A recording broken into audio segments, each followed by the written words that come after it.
Okay, so we might call to order. Welcome. I'd like to do the acknowledgement of country.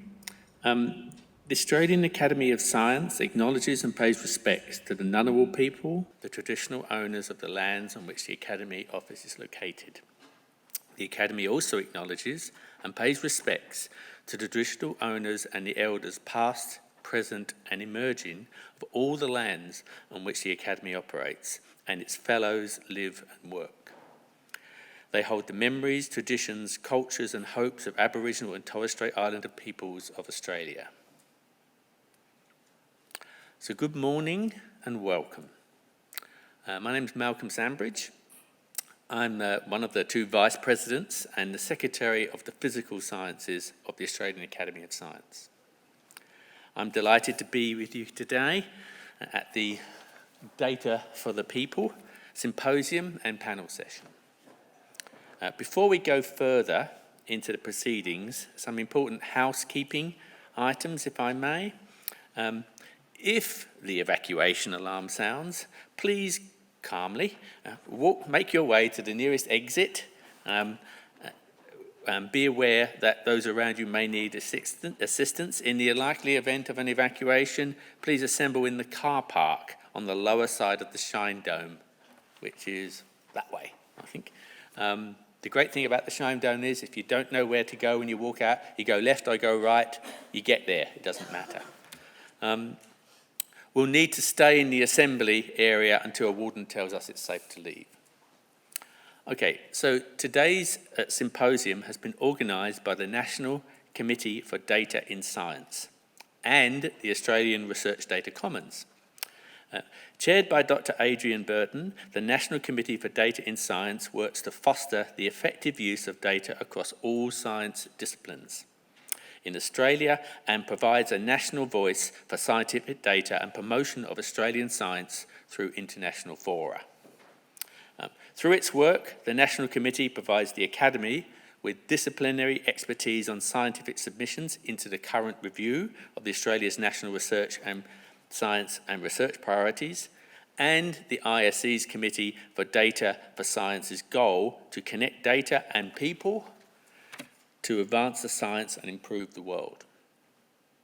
I'll now hand over to Rosie Hicks, CEO of the Australian Research Data Commons, to welcome you to today's proceedings. Rosie and staff at the ARDC have been very supportive of the work of the Academy and the National Committee for Data in Science over many years, and the Academy very much thanks them for their continued support. So I wish you all success in your symposium, and I look forward to hearing the outcomes of this important meeting. Rosie.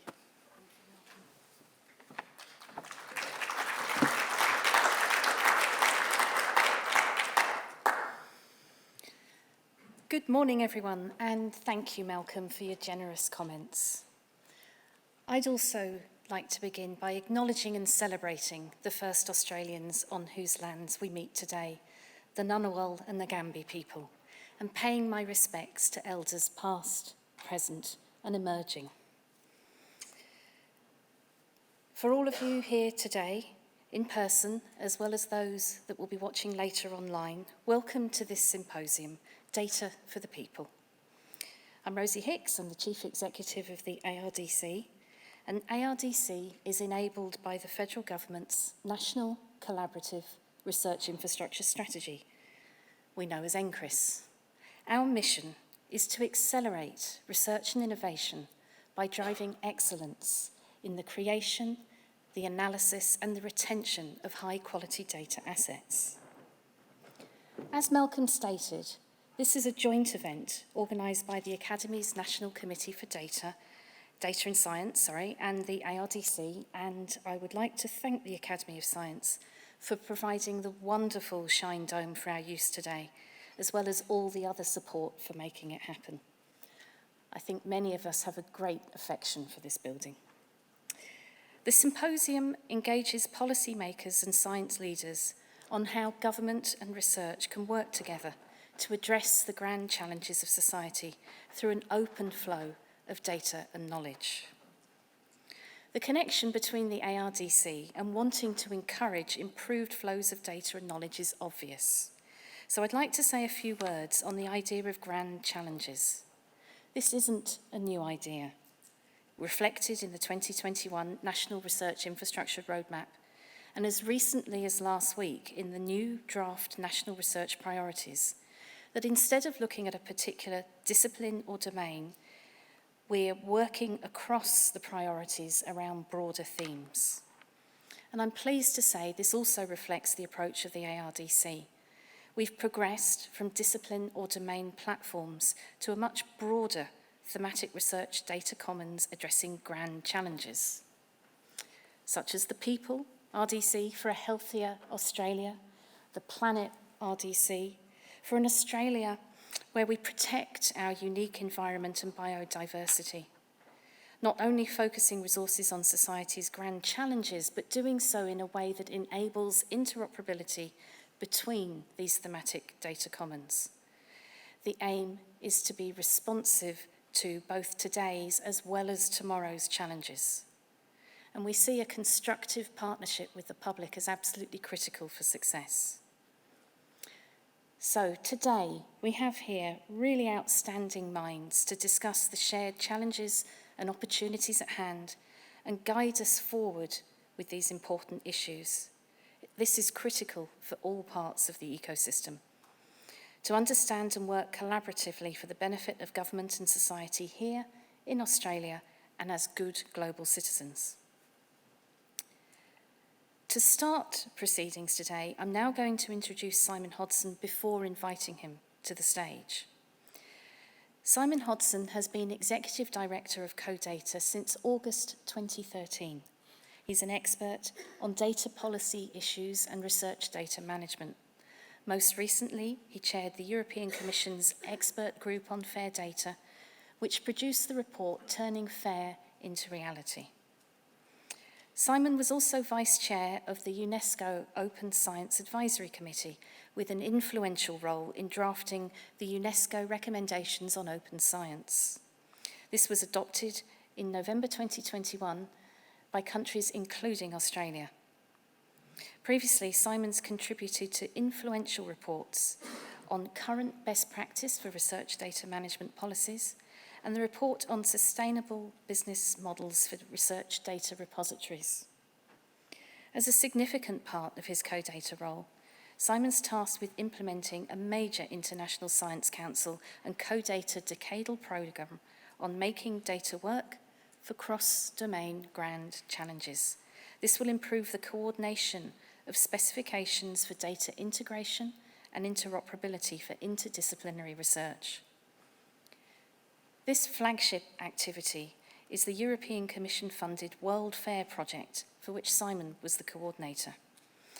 Simon also contributes activity to the work of the CoData Data Policy Committee. So, you can see it's with great delight that I welcome Simon to the stage for our first presentation this morning. Thank you, Simon.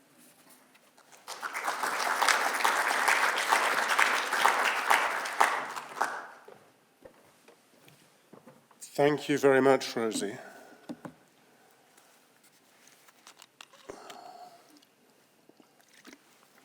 So, good morning, everyone. Okay, so I was asked to talk about data in science for global challenges, and I think Rosie has very well introduced some of those themes.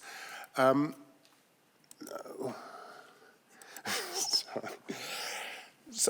I've been introduced. What I'm going to say, I will try and give as much as possible a satellite view on activities globally and data policy issues, but it will come from a particular perspective, which is that of CoData, the Committee on Data of the International Science Council. We're not just a committee, we're a freestanding organisation with our own legal status and financial responsibility. But we exist to serve the mission of the International Science Council, which is to advance science as a global public good, and we do so by addressing a range of data issues. If you're interested in CoData and our activities, there's a draft strategic plan which is linked there, which will be approved at our General Assembly in October, and last year's annual report as well. We divide our strategy into 4 areas.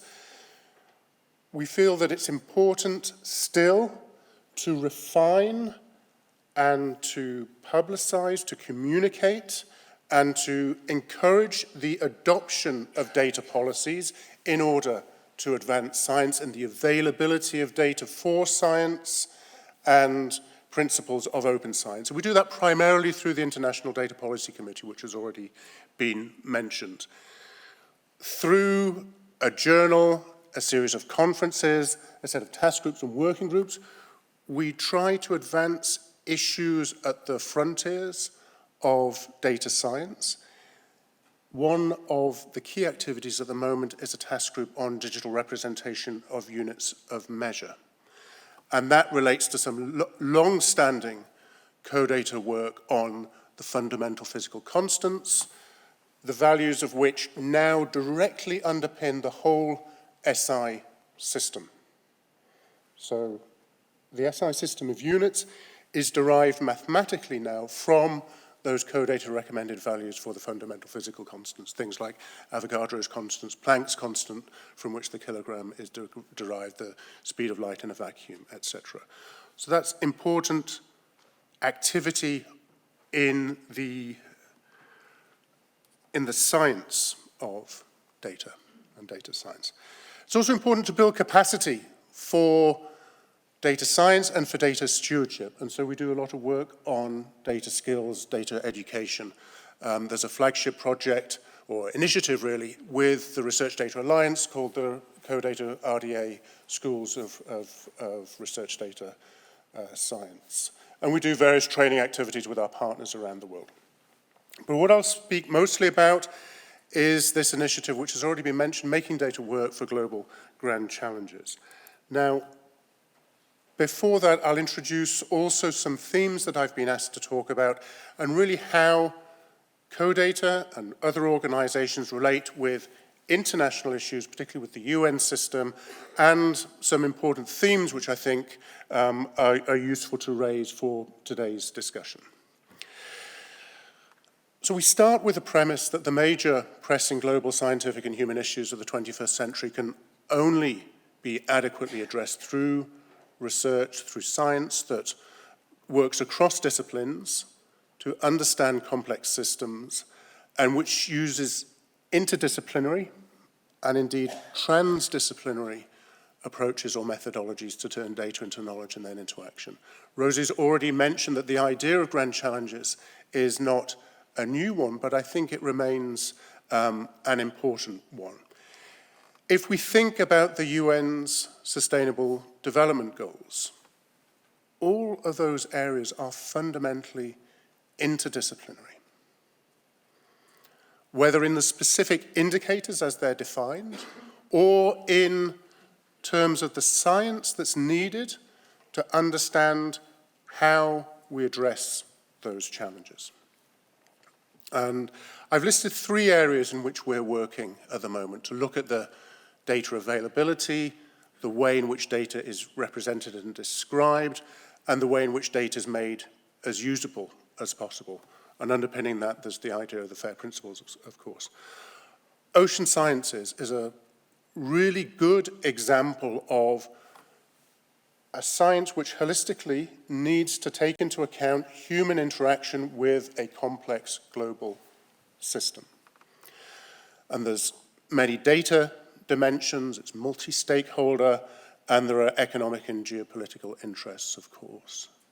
So it's a good example of one of those wicked problems. Population health, similarly, we're doing work with a series of projects called Inspire in Eastern and Southern Africa, which combine social survey data, population health data, with clinical outcome data, with phylogenetic data, in order to construct a platform which can be used for complex queries and models. And of course, there are data protection issues involved in that as well. So again, a complex, multidimensional problem.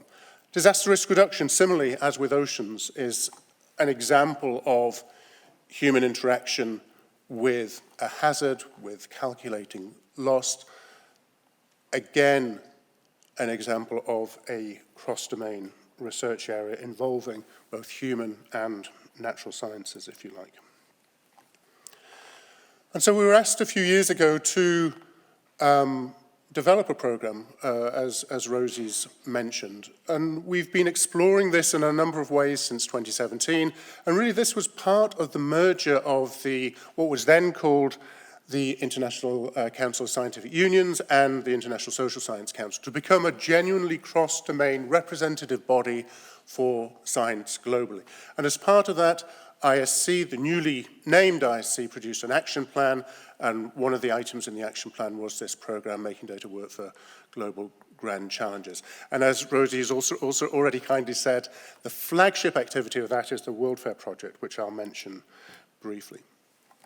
So, I'm going to spend a little bit of time highlighting some important themes in relation to how we address those global grand challenges. First of all, I want to mention the International Science Council's call for science missions for sustainability. So, for the last 18 months, I think, there has been a commission of experts and a technical advisory group looking at how we better mobilize science globally to address issues of sustainability. The premise is that globally, in terms of policy and action, we are not addressing the Sustainable Development Goals at the speed and with the urgency which is necessary. And the premise is also that science can do a lot more to accelerate this. So the proposal from ISC, which has been presented in the UN and in the context of discussions with national governments, is for a program of science missions for sustainability to make a more effective contribution to the SDGs. The thinking behind it is it needs to be action-oriented, it needs to be transdisciplinary and engaged, and transdisciplinary means doing science with the stakeholders, with the end users, with the people who will implement the science outcomes, and that those stakeholders should be directly involved in framing the focus of the science and the questions to be answered.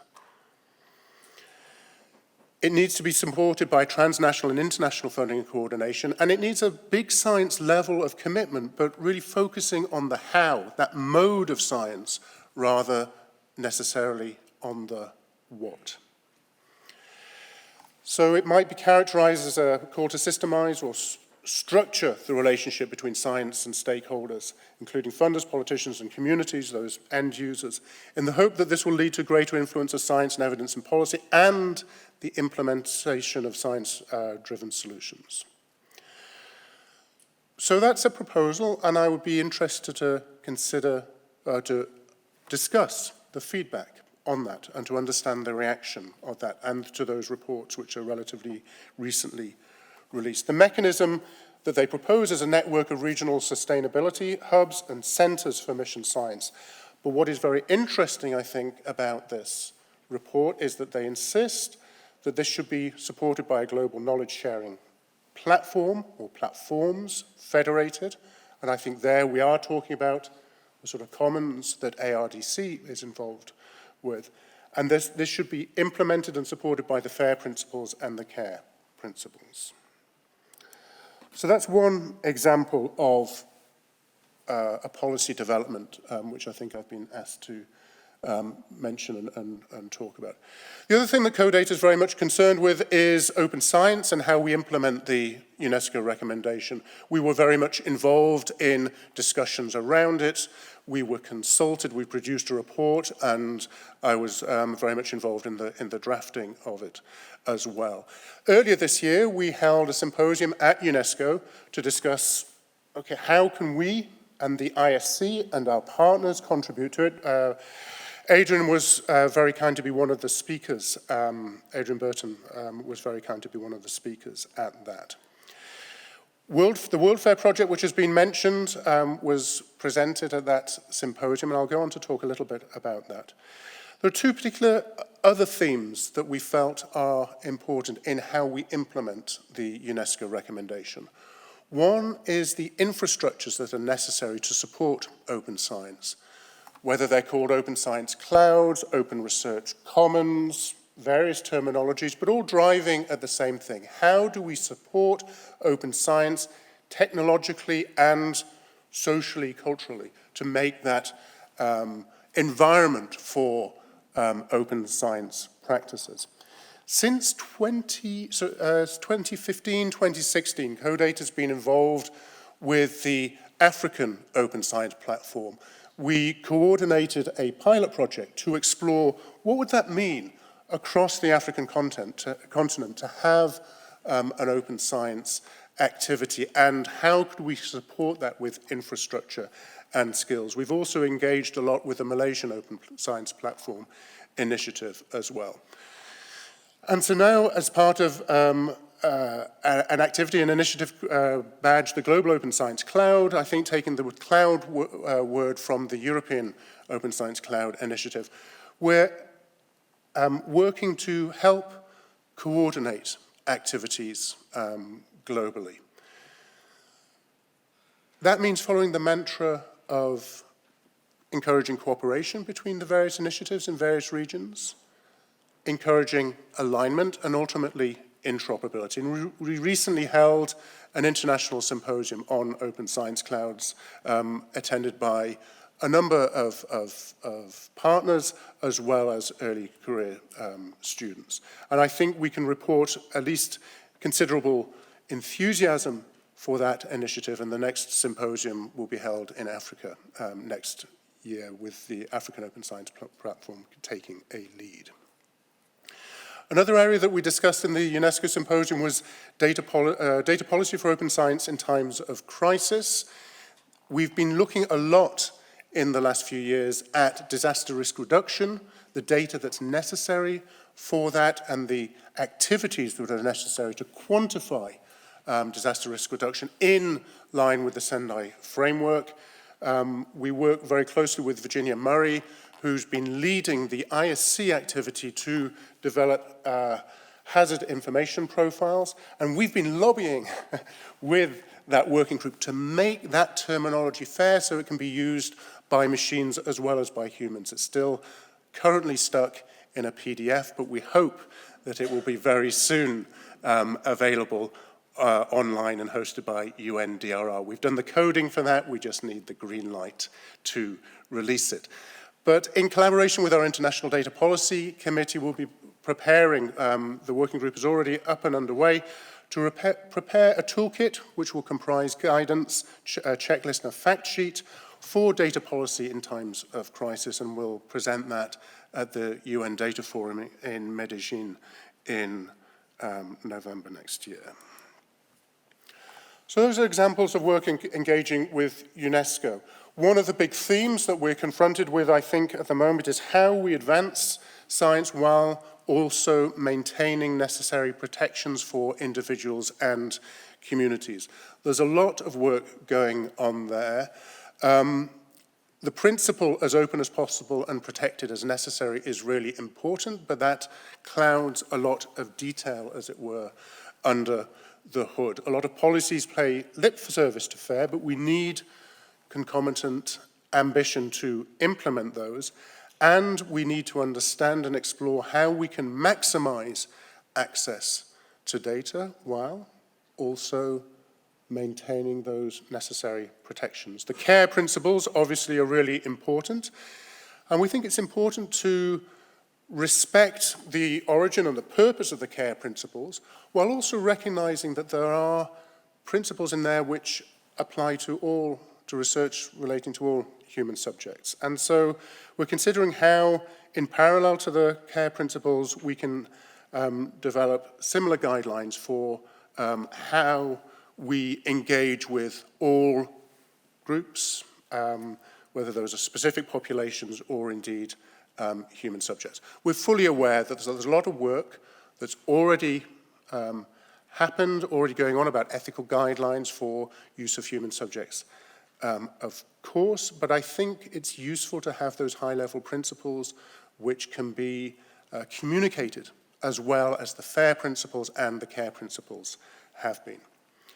As part of that, we have a data ethics working group which is focusing on how to implement the ethical components of the UNESCO recommendation.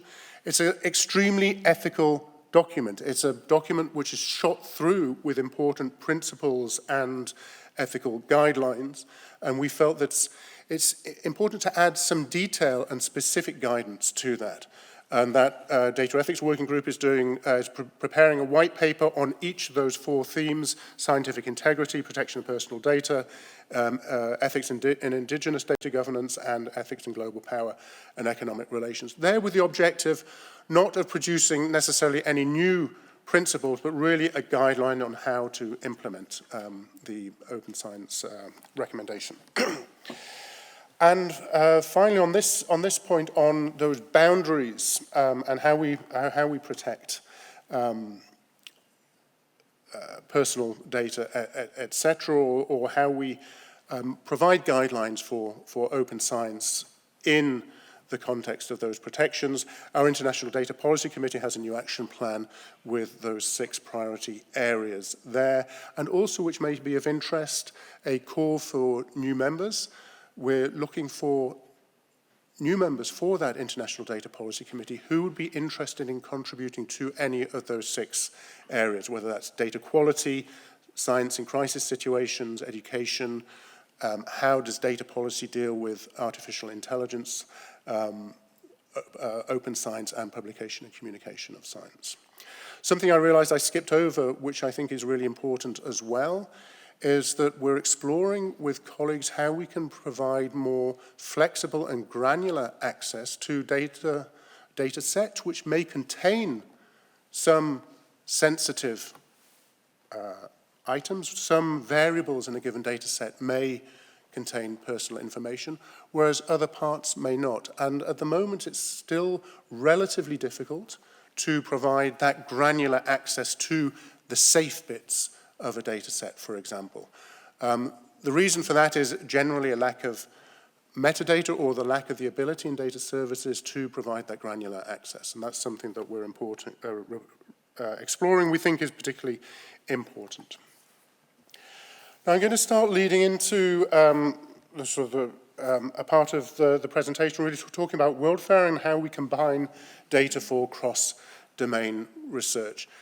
And I'm going to kick this off with a marginally polemical call to transform a little bit how we think about data in science. And as a result of the work that we've been doing for how we combine data, how we integrate data for cross-domain challenges, and looking at what's required to make data as usable as possible, as fair as possible for cross-domain research, we've become increasingly convinced that we need to shift and transform the way we think about data stewardship, and to shift from a bibliographic approach, where we regard a data set as a package and we provide it with some descriptive metadata, some procedural metadata, as it were, who created it, where was it created, who funded it, some basic descriptions so people can find it, and then expect the user of those data to download it and look at the README file and then think about how they're going to combine this data with other sorts. That we need to think about this in a more engineering, I don't know whether engineering is the right term. We're struggling with finding the right term for this. We've thought of an engineering approach or a data orchestration approach, but what we really need to do is to release the variables and the datums from within those bounded data sets and allow people access to specific variables or datums that they can then combine with the parts of other data that they're interested in order to make the model or whatever it is that they wish to do.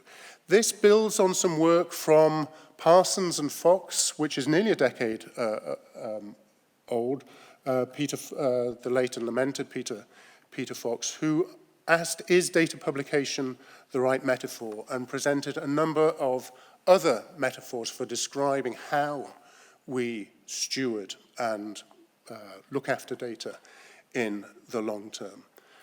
But if we are going to enable cross-domain data orchestration, then we need a considerably greater investment in metadata, such that we can do that effectively and provide those data products, those integrated data products for cross-domain research. And really this is what we consider one of the major challenges at the moment. We spend too much time, still too much effort, extracting data from academic articles. In the World Fair project, the case studies on biodiversity, on pollination, on nanomaterials report to us that still they spend, research infrastructure spend a considerable amount of time extracting data from articles. And that seems to me completely the wrong way around. And I think we can learn a lot from data orchestration or integrative activities around the world like GBIF, the Global Biodiversity Information Facility, ODIS, the Ocean Data Information System, and the way that data is orchestrated using the SDMX standard for SDGs around the world. So we need to think about these global integrative data platforms. I mentioned some of these on this slide.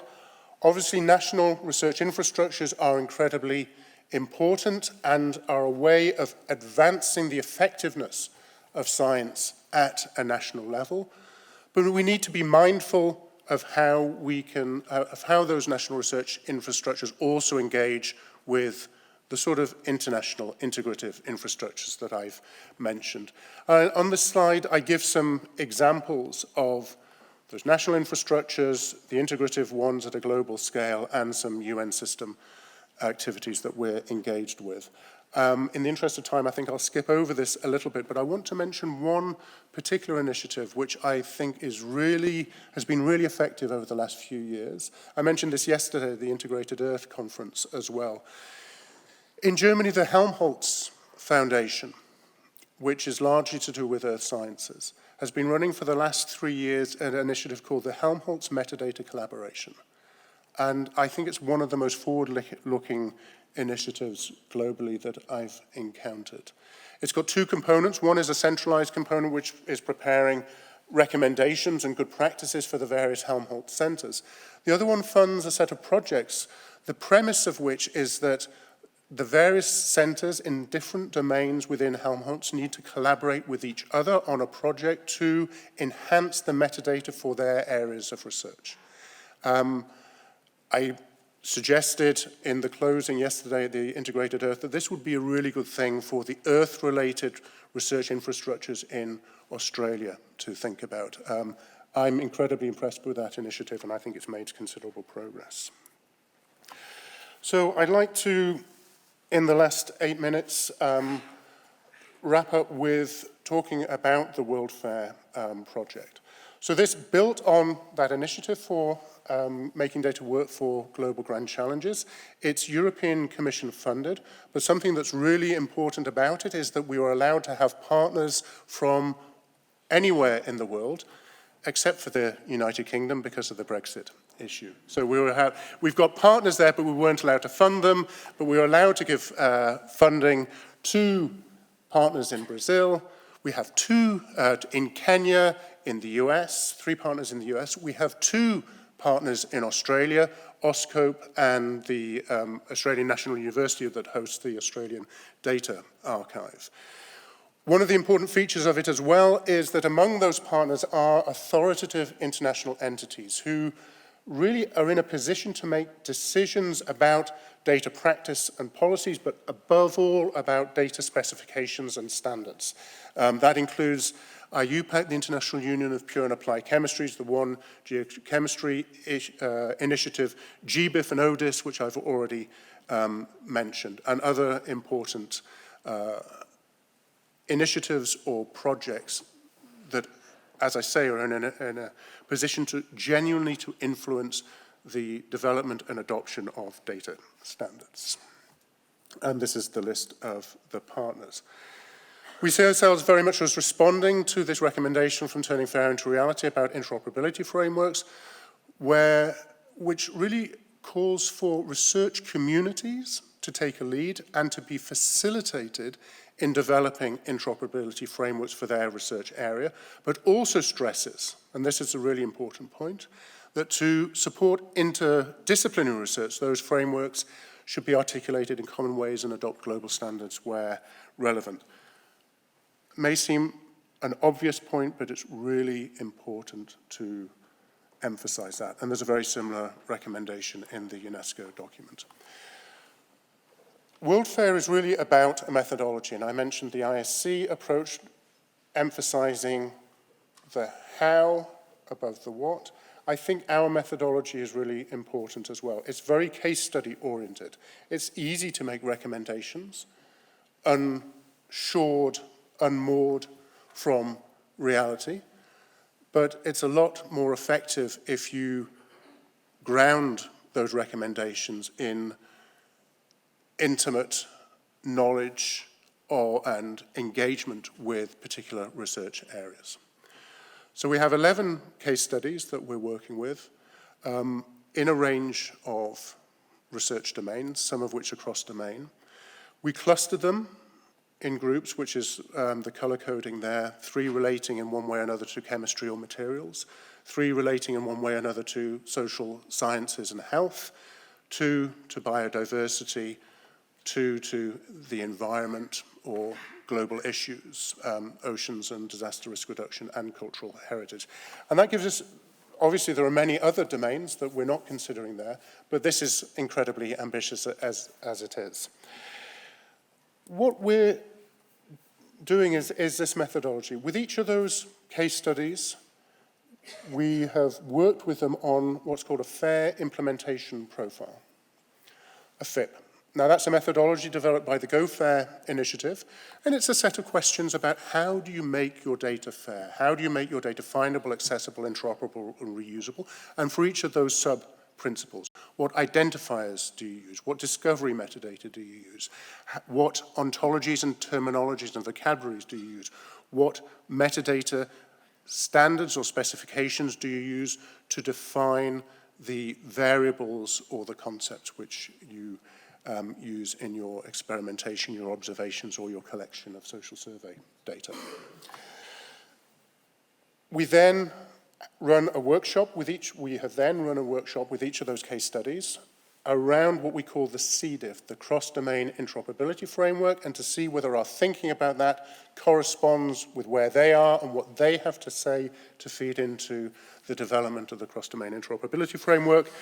And the outcome is recommendations for each of those domains, a second implementation, fair implementation profile, which describes a more aspirational state where they want to get to, and of course the cross-domain interoperability framework, which I'll mention briefly here.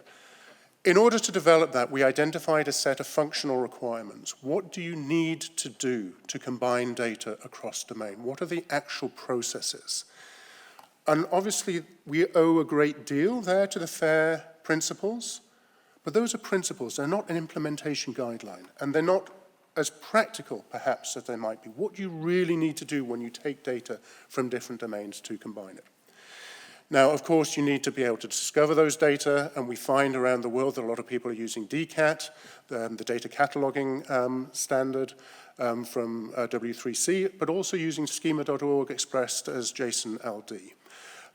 You need to be able to negotiate access to sensitive data. I've already mentioned this, and a lot of people are using the open digital rights language or the data privacy vocabulary. And then the really challenging bit, how do you combine those data? You need to understand the data structure. You need to understand and align the semantics. You need to understand the provenance and what processing might have happened to those data. And for each of those areas, there are specifications or standards that are emerged that work across domain. Now, none of these standards that are listed here in bold on that slide are specific to any given domain. And I think this is really important, that we now are beginning to have the tools for cross-domain data integration. So the new specification from the Data Documentation Initiative Cross-Domain Integration, DDI-CDI, has a module on data structure. It has a module using other standards on provenance and processing, and it uses a thing called the variable cascade as well for data description. There are standards now for describing ontologies and concepts, SCOS and OWL, and also a new standard for describing mappings between ontologies and vocabularies. And that is incredibly powerful. So SSOM is that standard, et cetera, et cetera. Often when you link and combine data sets, you do so on the basis of time and place. So you need standardization of those things. That's well known. But it's good to be systematic about that. And you also need units of measure and, where available, authoritative domain definitions of certain things that might be subjects of observation. So this is a list, it's a framework. On one hand, it seems obvious, but on the other hand, I think we are really making a breakthrough there, because it's absolutely categorically not a new standard, it's a framework of standards to help us with data integration. Now, I think I am out of time there, and I've got a few slides that I'll have to skip over. Another 5 minutes. Are you sure? Are you sure you're sure? Okay, thanks. I'll try and go through these relatively quickly. Here, I wanted to stress precisely that this is a framework of standards, it's not a new standard. I'm sure many of you will be familiar with this SKCD article. There's 13 standards, we need one standard to combine them, and now we've got 14 standards. This is absolutely categorically not the approach we're taking. We're looking at the standards for a set of functional requirements and presenting those as a framework or as a toolkit. And I think that's a distinct approach. The other point I wanted to make there speaks to this idea of the granularity or the atomization of data and the need above all for investment in metadata if we're going to combine data across domains. Terminologies and semantics are hugely important. And again, the point of this slide is to insist on the importance of authoritative organizations in developing those terminologies and semantics. There are many tools whereby a researcher can create their own ontology for their data set, can create their code list. And that's good. It's important to have those definitions. But if you use a definition for a concept that's defines a particular variable, and you do so without reference to an existing authoritative list, it's exactly the same as writing an article without a literature survey or doing a thesis without reference to what has gone before. Terminologies, just like all scientific work, need to stand on the shoulder of giants. They need to recognize what has gone before. And there's too much goes on without reference to established terminologies, and it makes the interoperability of data and indeed the commensurability of science more challenging. We did some work recently with the International Union for the Scientific Study of Population, demography, which made a set of recommendations for how core vocabularies in demography can be made fair, and that report's there. And I think that's an example of how an international union, a representative body of a particular science domain, can make recommendations which are important globally for advancing that science. I mentioned this briefly. This really makes reference to the DDI-CDI standard and the components in there which I glossed over when talking about the C. diff. I showed this slide also briefly yesterday at the Integrated Earth conference, and a colleague spotted this diagram, the UML diagram, about the variable cascade. I said, I think we can use that in biodiversity and other domains. And again, I think understanding the structure of data, describing that, using tools, this is the variable cascade is used in social sciences and statistics, but there is no reason why it should not be used in other domains. It links concepts to their implementation in particular databases and their description in particular datums, and it's used also to assist with the combination of data and to allow for some of the fuzziness between slightly different definitions of concepts. And finally, another slightly polemical thing. There is a lot of work going on about fair assessment. The FAIR principles have had a great influence. There are various tools for fair assessment. How fair is your data set? How fair are your practices? This is a good thing, but I really feel that we've got somewhat ahead of ourselves, because in many domains, we don't really have a good take or set of recommendations of how should that domain make their data fair. And so I argue here that the fair assessment cart has got itself ahead of the fair implementation horse. And really what we should be focusing on is a methodology like or is the fair implementation profiles approach that we've been taking. What do you do to make your data fair in your particular domain? And then build our assessment around that. So these last two slides are really a call for collaboration. I think we've made progress with the World Fair initiative. It's got a methodology where we identify case studies, we run the fair implementation profiles, we've compare what comes out of those case studies with the CDIF, with the cross-domain interoperability framework. We hope to correct and improve that and advance that. World Fair is a project, but we see it as the start of a wider initiative.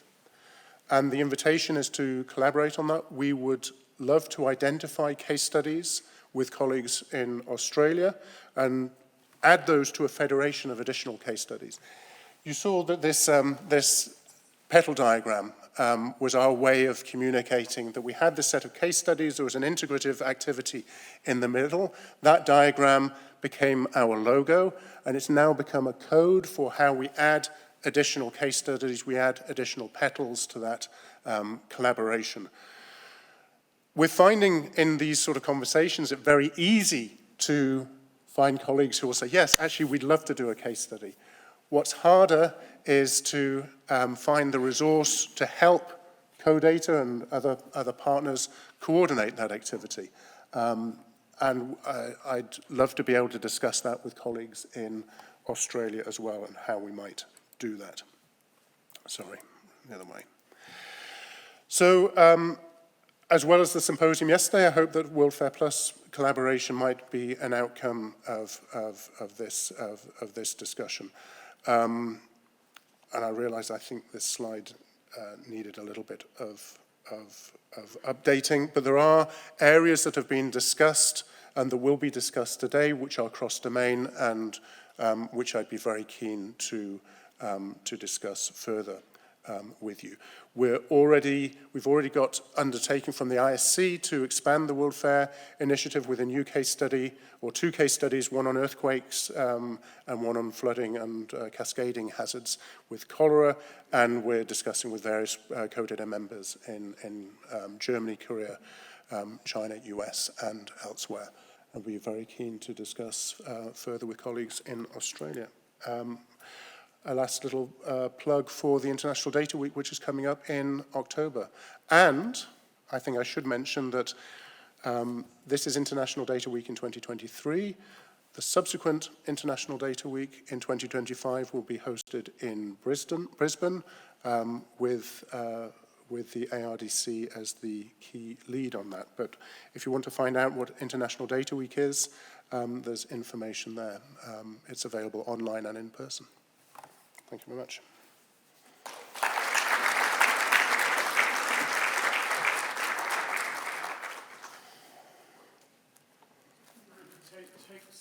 questions for Simon. Thank you very much, Simon, for the really great overview at the international level. Open to the floor for any questions then. We have our mic runners, I believe.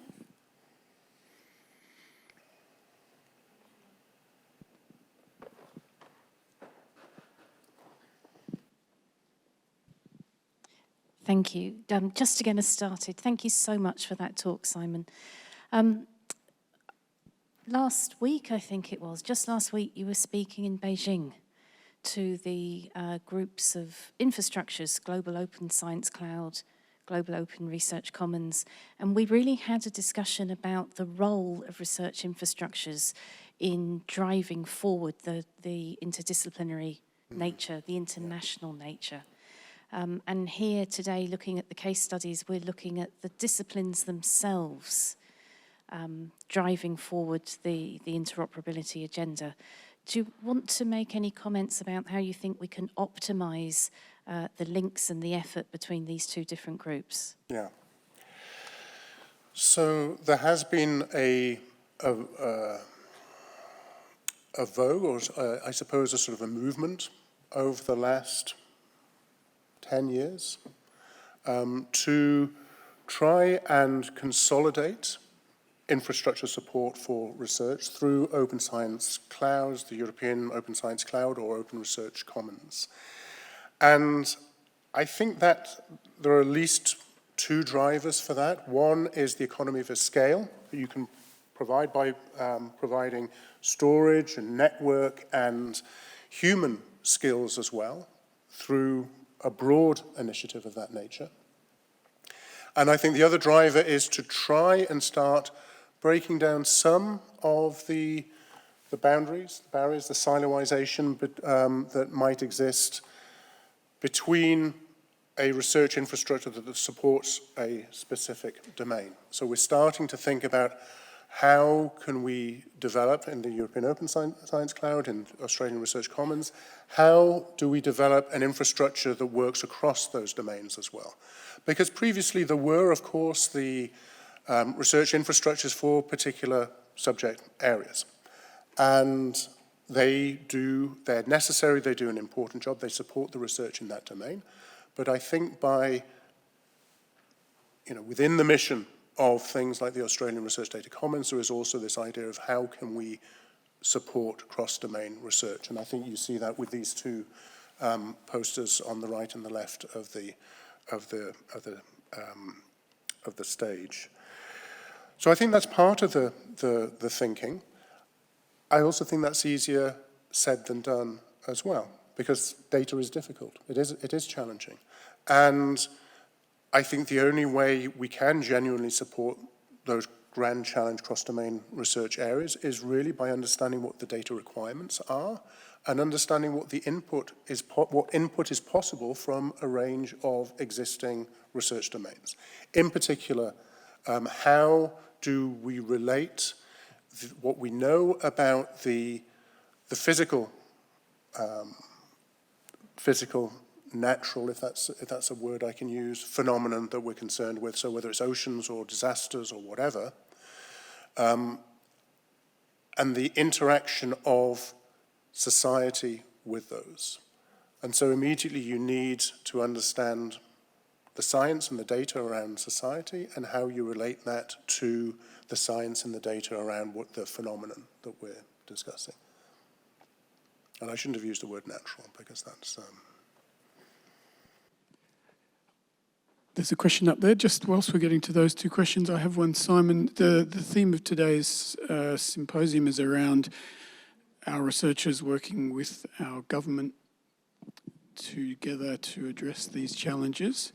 So if CODATA and the ISC kind of represent multilateral science, if I can shorthand there, just wondering what the links are between the ISC and the sort of multilateral government system, so that science and government and any of your, within the World Fair or anything where you're touching that linkage between science and government. Are any of the multilateral government organisations involved in that World Fair Yeah, and other stuff at the ISC. yeah, absolutely. So I think the International Science Council plays an important role.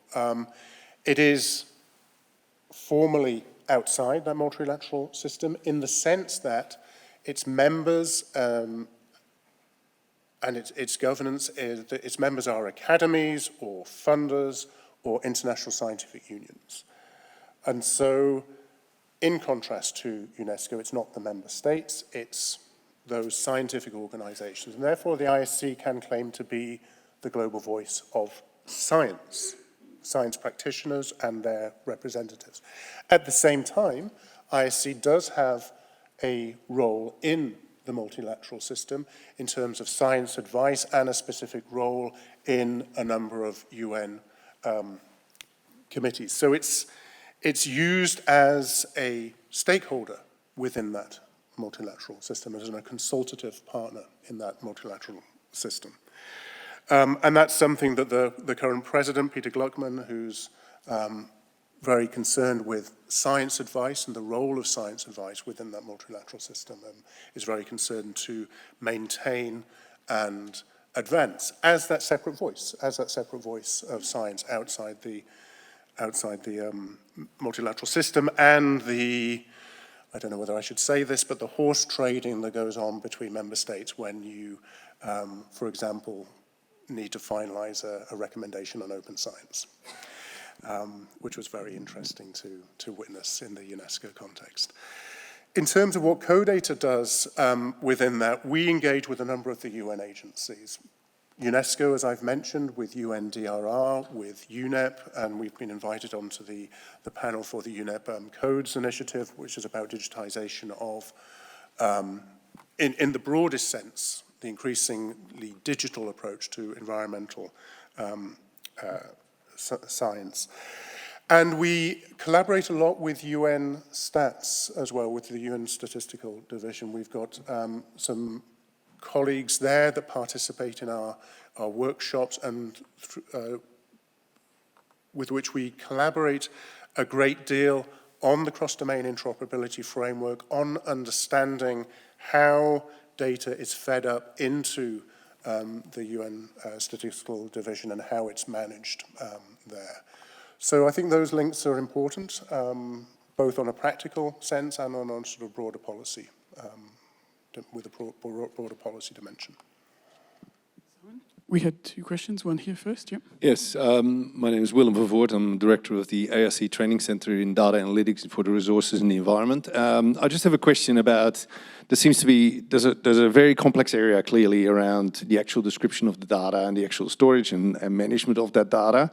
And there is a very specialist knowledge in the areas of domains, in the different domains where people working in, biodiversity, ecology areas like that. But I feel, and maybe you can comment on that, and how we address that, the capacity problem to actually get from that data that is well described, let's assume it's all well described and it's all well organized, and the specialist knowledge to something that actually includes what-if scenarios, forecasts, predictions. Where's that capacity? And that seems to be, I seem to be missing that in part of the discussion. It seems to be, a lot about the data, a lot about the specialist knowledge that we have that collects the data. How's that data actually translated into decisions and into policy advice? Yeah, okay. I mean, that's a really good question. One of the premises of that question was that we assume that the data is well described. And I'm not going to say what assume does, but I think that is a bold assumption. So the approach that we take, and the reason for this, is that in many areas of research, that assumption is too bold, and we need to improve the way data are described. The second thing is, yes, although perhaps I don't, in that presentation and where we place our emphasis, I don't talk enough about that pipeline, if you like. That pipeline is crucial. And I did say at the beginning of the talk, we need to turn data into knowledge and then into action. The sine qua non of that is that the data are sufficiently well described and are reliable enough to be used. And that's where we as a data organization put our emphasis. But we do so in the knowledge that, and with the purpose that in order to be fed into models, in order to be analyzed effectively, in order to be used in science, those data need to be very well described. I think also when I talked about global integrative data initiatives, things like GBIF and ODIS, this is what we're thinking. The purpose of those are to provide that body of data which can then be analyzed in the way you describe. And I suppose as a final example, the INSPIRE project that we're in, or projects, it's a series of projects in population health in Eastern and Southern Africa. This is precisely what they're doing. They're trying to describe their data sufficiently well that they can be put into models and then used both for research and to guide policymakers through platforms, through information facilities. There's still a lot of work that needs to be done on that, but it's very much with this idea of creating data products which can be used for science and can inform policymaking. And we'll have more to say on that after the break. Actually, we've got a panel on that discussion. 2 more questions. We'll have to be fairly brief. We've only got another 2 or 3 minutes to go. So, yep, off you go. Hello, Libby Hepburn. I'm part of the Citizen Science Global Partnership. And everything you said this morning is inspiring in terms of the way that things are working to be able to bring more data together. And obviously citizen science data there's becoming more and more of it. It's happening all over the world. The UN is encouraging that happens. The Open Science Recommendation, 50% of that is about opening science to society. So in your World Data Fair, all the case studies you've got are about particular subjects. But in terms of things like citizen science, where we recognize that we need to be able to describe the data in a way that is acceptable to come in and be used and be valued, is co-data, or are you working at all, how are you thinking about how you might consider supporting data from non-traditional sources to be able to be integrated with other world data?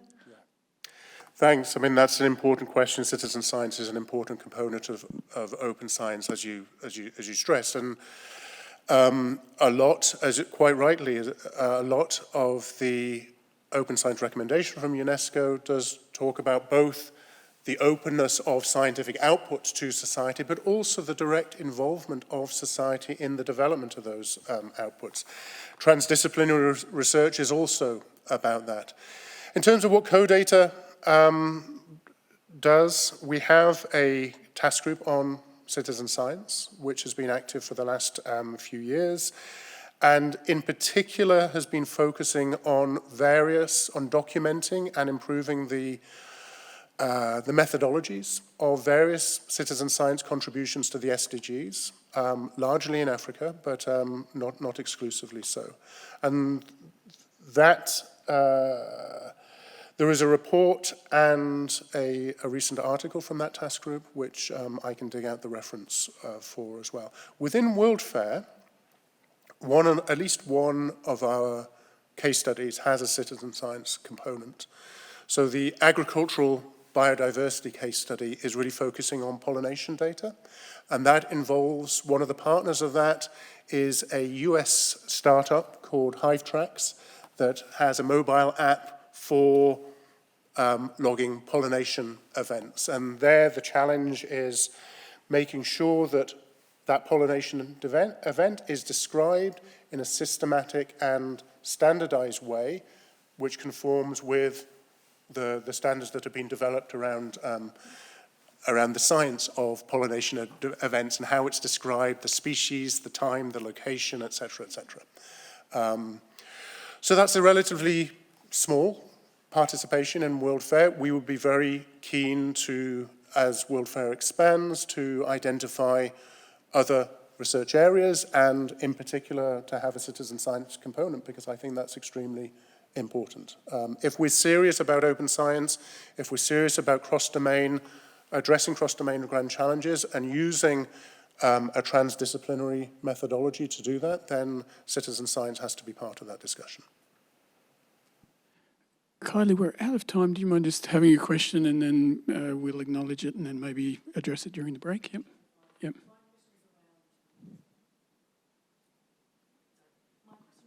Or getting us to really think about what we mean when we talk cross-domain.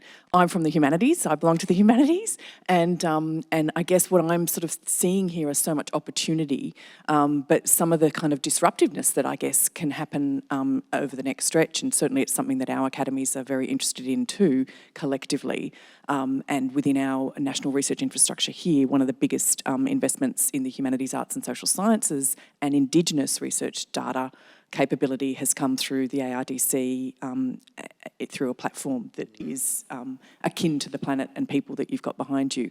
And I just think I'd be very interested to sort of understand much more about how the involvement of social science more broadly, and I can see humanities starting to kind of make some gains and ground, and Indigenous, particularly First Nations, I mean, that's a priority in Australia, how that stands to really kind of shake up, I guess, how global science is done. Mm-hmm.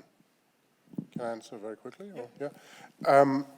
So I really think that it is important that we're ambitious in what we mean by cross-domain, and that we're broad in that definition. I always think that the best way to approach these is partly through case studies, but those case studies have to be grounded in a research question. And those research questions have to be defined in a way that involve using a transdisciplinary approach. And that, I think, will, as likely as not, in many research areas and with many research questions, bring in, if you do it properly, that will bring in that cross-domain dimension, including whether it's the humanities, the social science, or the Indigenous perspective.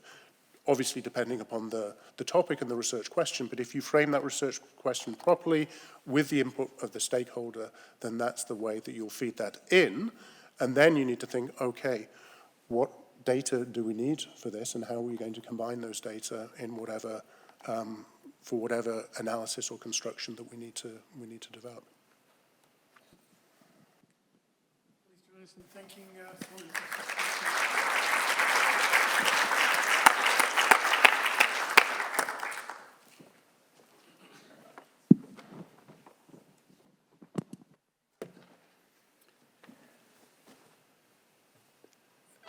I've been asked then to transition a little bit into our local context for Australia, in preparing us then for a panel discussion after the coffee break.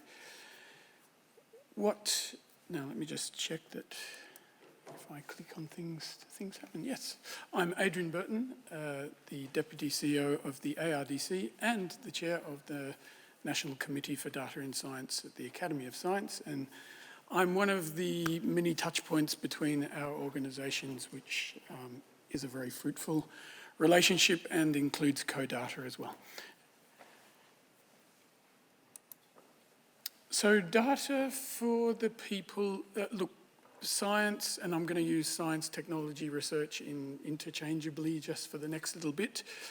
It has always been a role for science to enable our society, our species actually, to live abundantly on the planet and in relative prosperity. And we're going back, thousands, tens of thousands of years, and specifically, recently, in all the things that have enabled us to live in the societies that we currently live in are all down to fundamental progress in science and the application of that within the governance of those societies. So it's always been science and government working together to improve the way in which our species can live.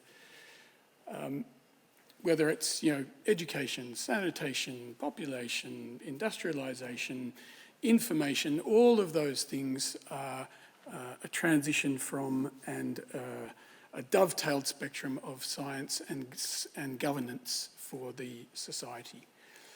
So it's always been thus. This is not a new thing whatsoever. What the theme of today's event is to really work out how government and research can work together in a more coordinated way in our current sort of policy environment.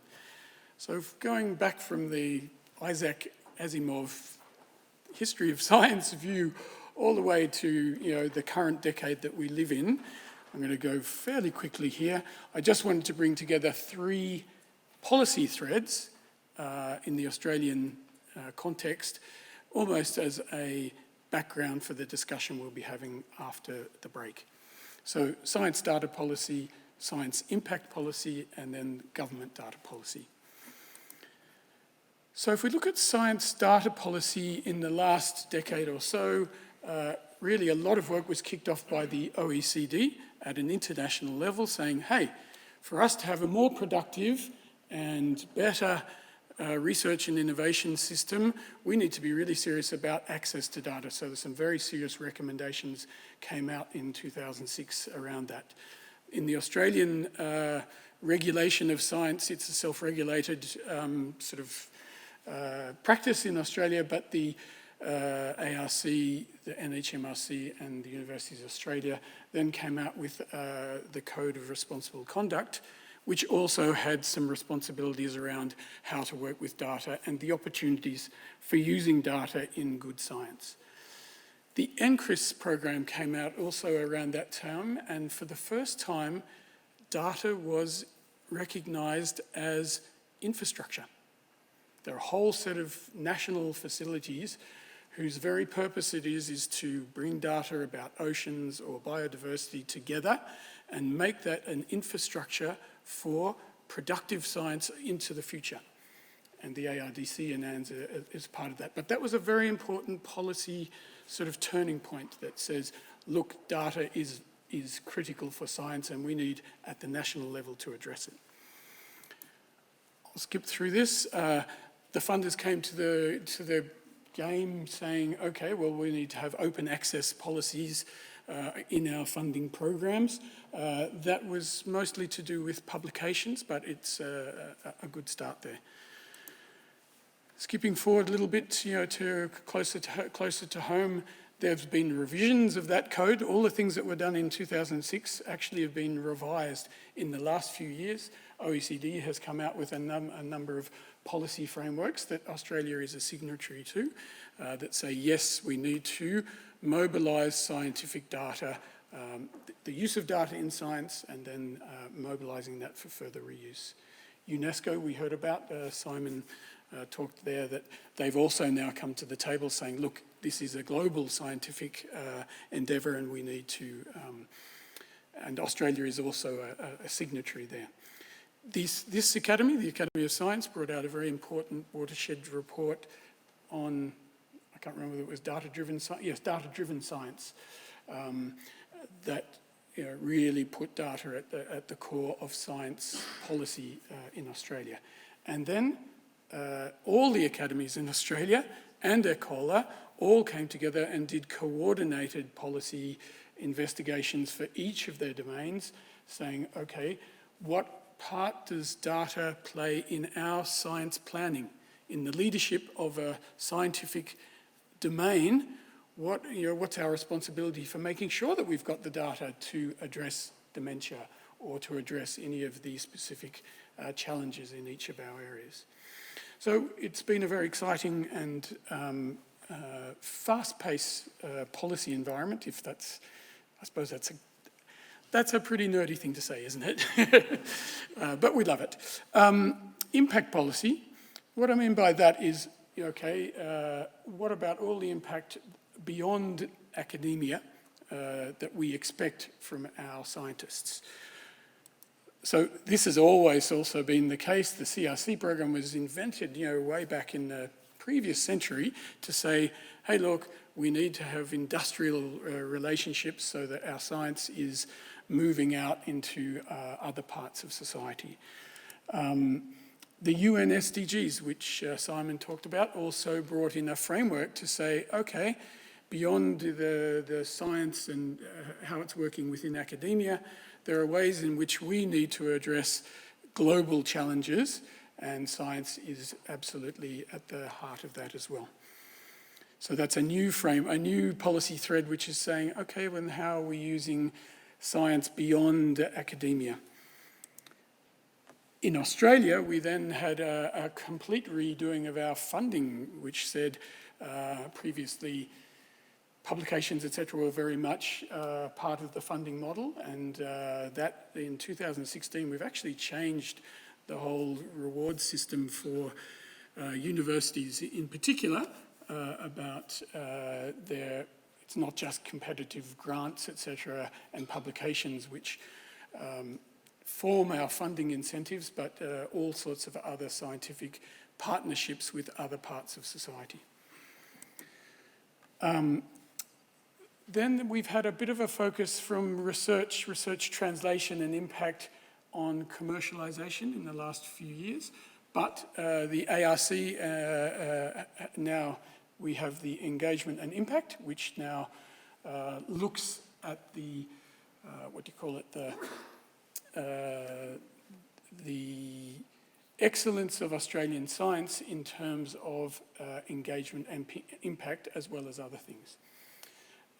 And then there was a parliamentary inquiry into the future of research and innovation, which looks at both translation and commercialisation. And where are we now? Well, there are these two sort of lines of commercialisation and translation. We've just had the Department of Education passing new legislation around, and we've got Julia here today, around this commercialisation package with the Department of Education. And, as we noted, the new priorities that have just come out today, last week, the draft, are no longer domain-based, but they're based on societal challenges.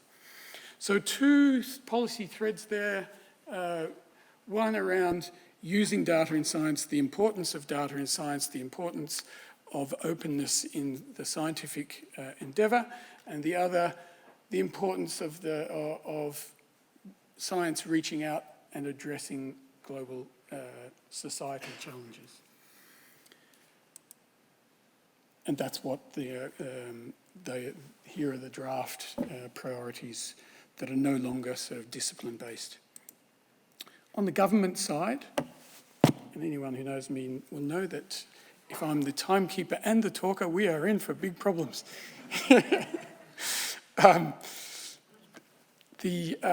Again, if we go back to 2008, the OECD was not only saying that data for science is important, they came out with some very important recommendations saying that actually there is an enormous economic benefit for public sector data, and Australia signed up for a whole set of recommendations about just making public sector data more available for the whole economy. Australian government was part of that mindset and had the Gov 2.0 task force with a whole set of recommendations that were put in place to make our government information more available. And there was an open government declaration there. By 2015, the Prime Minister Turnbull, I think, released an Australian government data policy, and for the first time it was made specific that the government data was a strategic national asset. So the government's now starting to use this word that our data actually is an asset and should be treated thus. The Productivity Commission then looked at it and said, right, if it's an asset, then we really need to think about this very seriously and streamline a whole set of processes around it. And a few years later, we had legislation which created the ONDC, an Office of the National Data Commissioner, a DAT Act, which is a whole scheme for getting access to government data, as well as a consumer data right. So a lot of work in the policy framework at the Commonwealth level around what role can the government play as a catalyst for the society. The OECD again came out and have renewed access and coming back to all the adherence to the OECD recommendations, saying, look, there's still a lot of opportunities here. And then to get to the current end of our decade, the government has released an Australian data strategy, a digital economy strategy, and then in the pipeline now is a combination of those two things, a digital and data strategy, which is coming out now. So what does this thread say to us? This thread says that increasingly the whole of society is looking at data as an asset, and the government has a role and sees a role for itself in catalysing a whole set of activity through that data. So where does this set us up for after the break? This is what we'll be discovering. So this is a diagram from the Australian government's data strategy. It kind of says that this is about the data flows in society. It says that data flows from government to government. So let's have a look at that far left over there. Data is flowing there, so we know that government, departments share information for improving policy programs. We know that the researchers have data sharing arrangements amongst different research groups. Business sometimes has, supply chain sharing of data within business and the NGOs. But then the Australian data strategy was saying, okay, but isn't there a system here where the government can be part of catalysing the grey arrows between those different sectors? So if we're looking at what we're here to talk about today, it's probably that arrow, the grey one between government and research, where we say, all right, given that we're all committed to addressing, these societal challenges, how does the data, an arrow, what is that arrow? Is it just an individual researcher might turn up to a government department and say, I've got a great idea for addressing a challenge, would you have any data? Is it just hundreds of these individual things, or is there some kind of system and collaboration that we can put better into place between government and research so that both of us can address these big policy challenges for our society, Australia and the world? Thank you.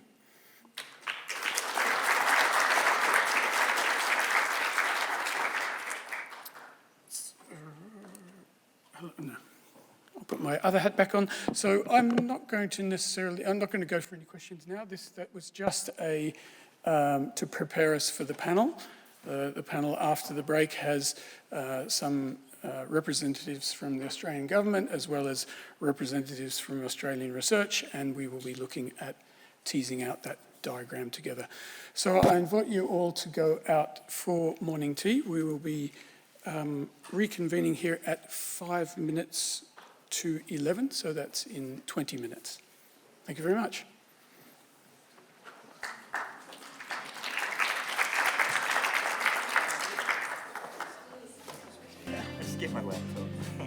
We'll make a start now for the second session of the Data for the People Symposium. The format of this session is a panel discussion. We have an absolutely star-studded cast here, and the idea here is to start that conversation, a structured conversation between the research sector and the public sector on how we mobilise our data to address these challenges that we're looking at.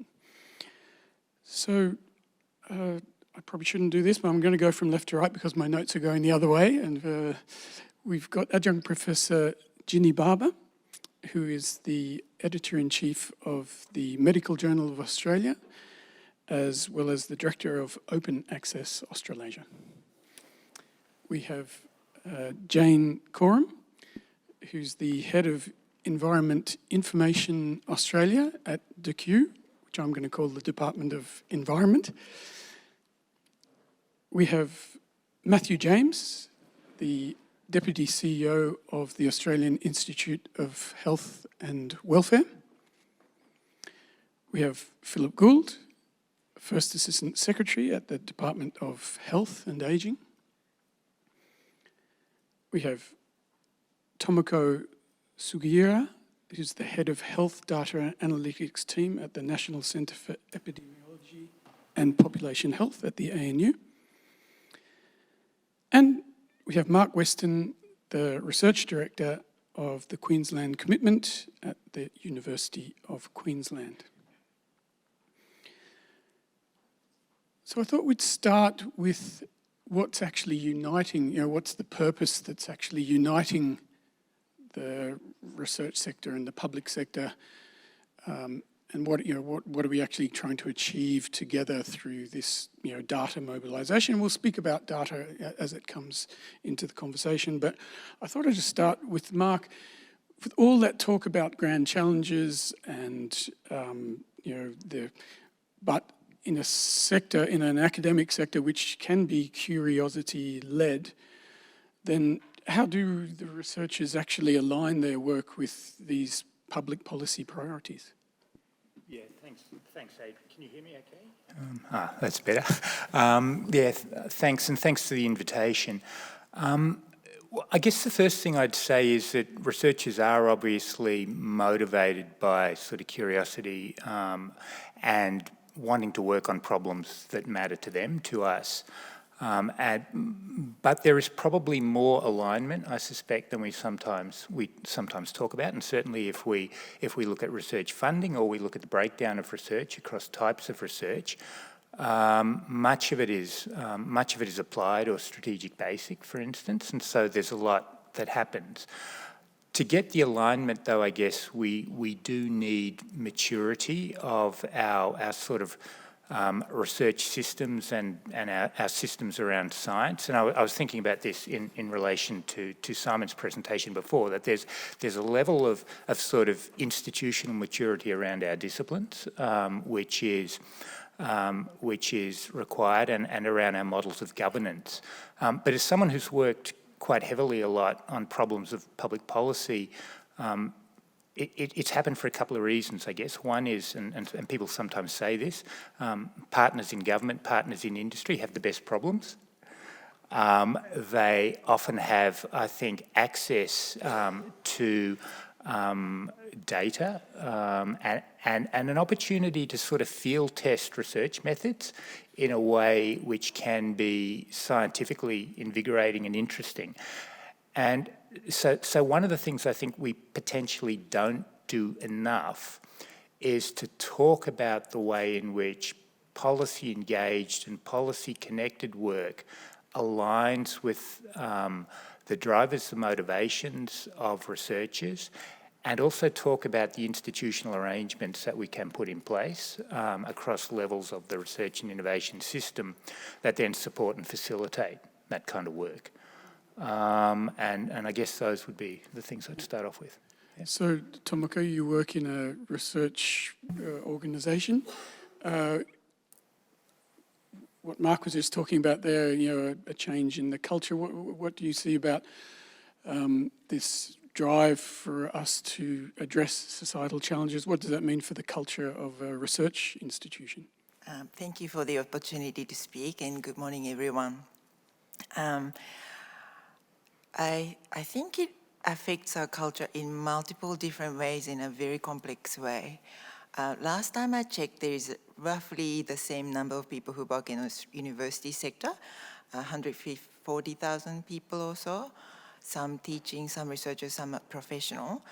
And there are 160,000 public servants in Australian public service. So it's a very complex place, research institutions. And some people's research is already closely aligned with government priorities, whereas others do a foundational research. So there's going to be some people who will benefit from having the opportunity to work with the government sector, others don't. And of those who have opportunity to work with government sectors, they may not all want to be doing government priority-led research, because I guess university is a place where investigator-led research used to be like a gold star, things that people used to be rewarded for.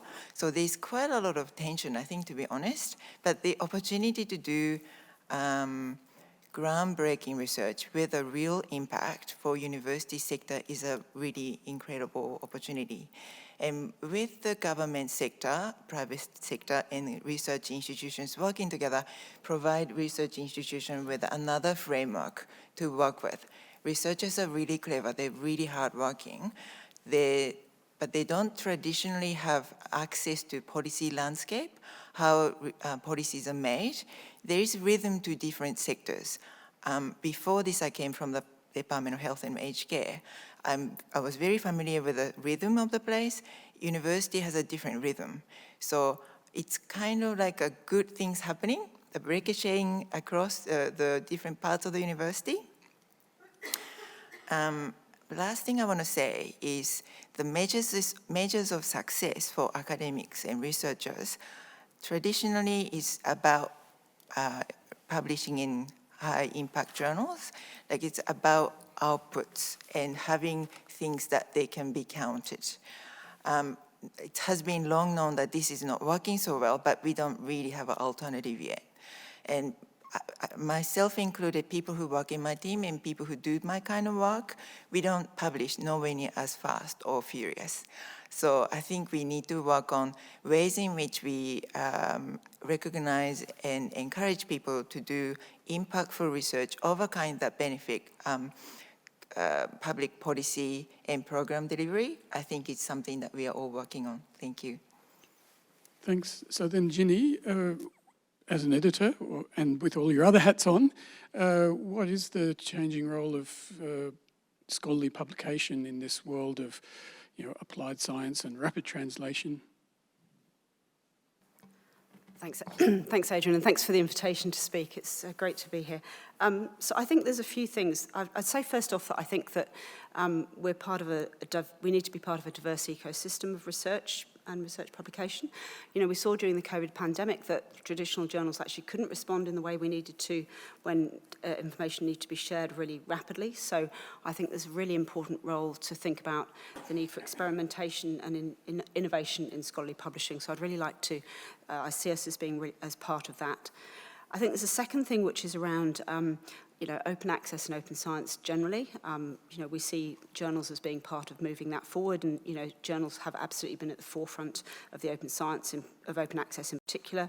We're now focusing much more on data sharing, and that's become, again, really important within the COVID pandemic. We saw the need for integration of data and publications in a way that I think, hadn't challenged us so much before. I think there's a third thing which is around being a champion for best practice, so around reproducibility, around best publishing practice, but also around ethics and integrity.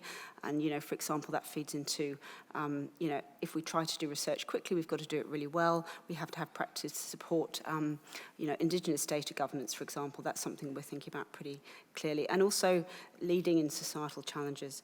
And then the fourth one is I'd echo the previous speakers talking about moving beyond traditional journal metrics. We absolutely have to think much better. It's not just about publishing in high quality, high impact journals. We have to be thinking about what's the long-term societal impact of research and how do we properly measure that. And there is work going on. One of my other hats is I'm the Vice Chair of DORA, Declaration on Research Assessment, and actually really moving to a system where we move properly away from just incentivising publication in journals. So yes, that's where I see us sitting at the moment.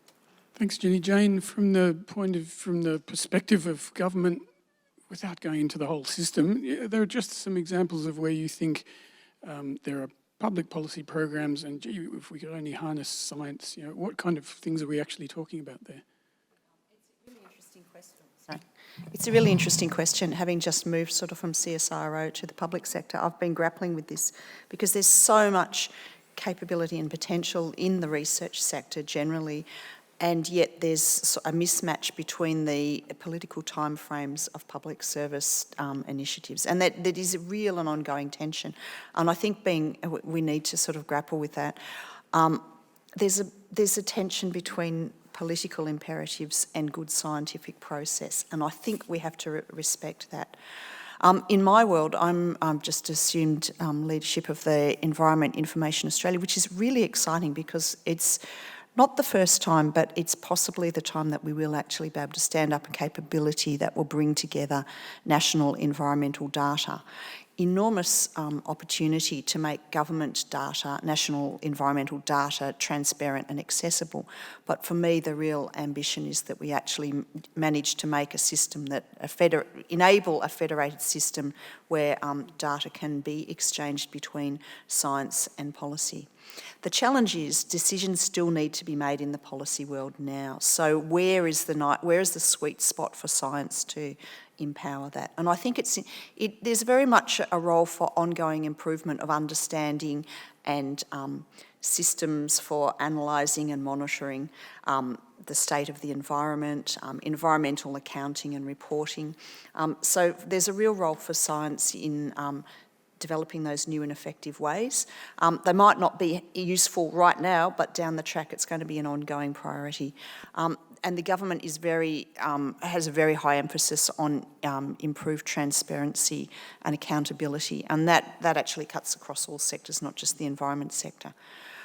There is enormous opportunity, but challenges for government in using the plethora of data that's on stream now and actually incorporating that. And I think there really is a role for science to do that. I don't think policy areas will ever have the capability to do that. So, new technologies of collecting data, of combining it and analysing it are really the space of science. I think the other real opportunity that may have been touched on here is for Australian science, there is an imperative for us to really develop a new science, which is one that is cognizant and recognising of First Nations perspectives and knowledge. And that's an easy thing to say, but I think we're, particularly in the environment space, but we are so bereft of the perspectives of people who have been living and observing our lands and waters for such a long time. There's a real imperative for science research to help policy people become capabilities for all Australians. So I think there's, we're all on this journey, but I think for science to help policy, there's a real place to play. So then, Matt, from the AHW's perspective, how do you typically, how do you get scientists working on the same kind of public policy things that the AHW is worried about? Well, in terms of science more generally and how it influences policy, I mean, obviously it's one really critical input, and in some cases it's absolutely built into the process, so that, for example, whether drugs get listed on the PBS. Other cases, it's one really important input. One thing regarding science and what it does, I'm probably reflecting now more, not so much my current role at the Institute of Health and Welfare, but at previous roles in government departments, is there's a policy challenge and the science tells you it's a challenge. What you actually do about that relates to things like implementation challenges. The thing I have with me on the stage, but I'm going to read from it, Mike Hume's book, Why We Disagree About Climate Change, and essentially he says in that book it's about values. We have different values, and that almost shapes the way we even think sometimes about the evidence. The other thing I'd say about, and I took this question more as about the use of evidence more generally rather than science per se, data and evidence. One of the challenges when you think more broadly is around the impact or effectiveness of government programs, and where's the science and evidence on that. And Andrew Lee's doing quite a bit of work, and Australia set up the Centre for Evaluation, the Australian Centre for Evaluation. And there's often this lack of evaluative evidence around what programs do and don't work.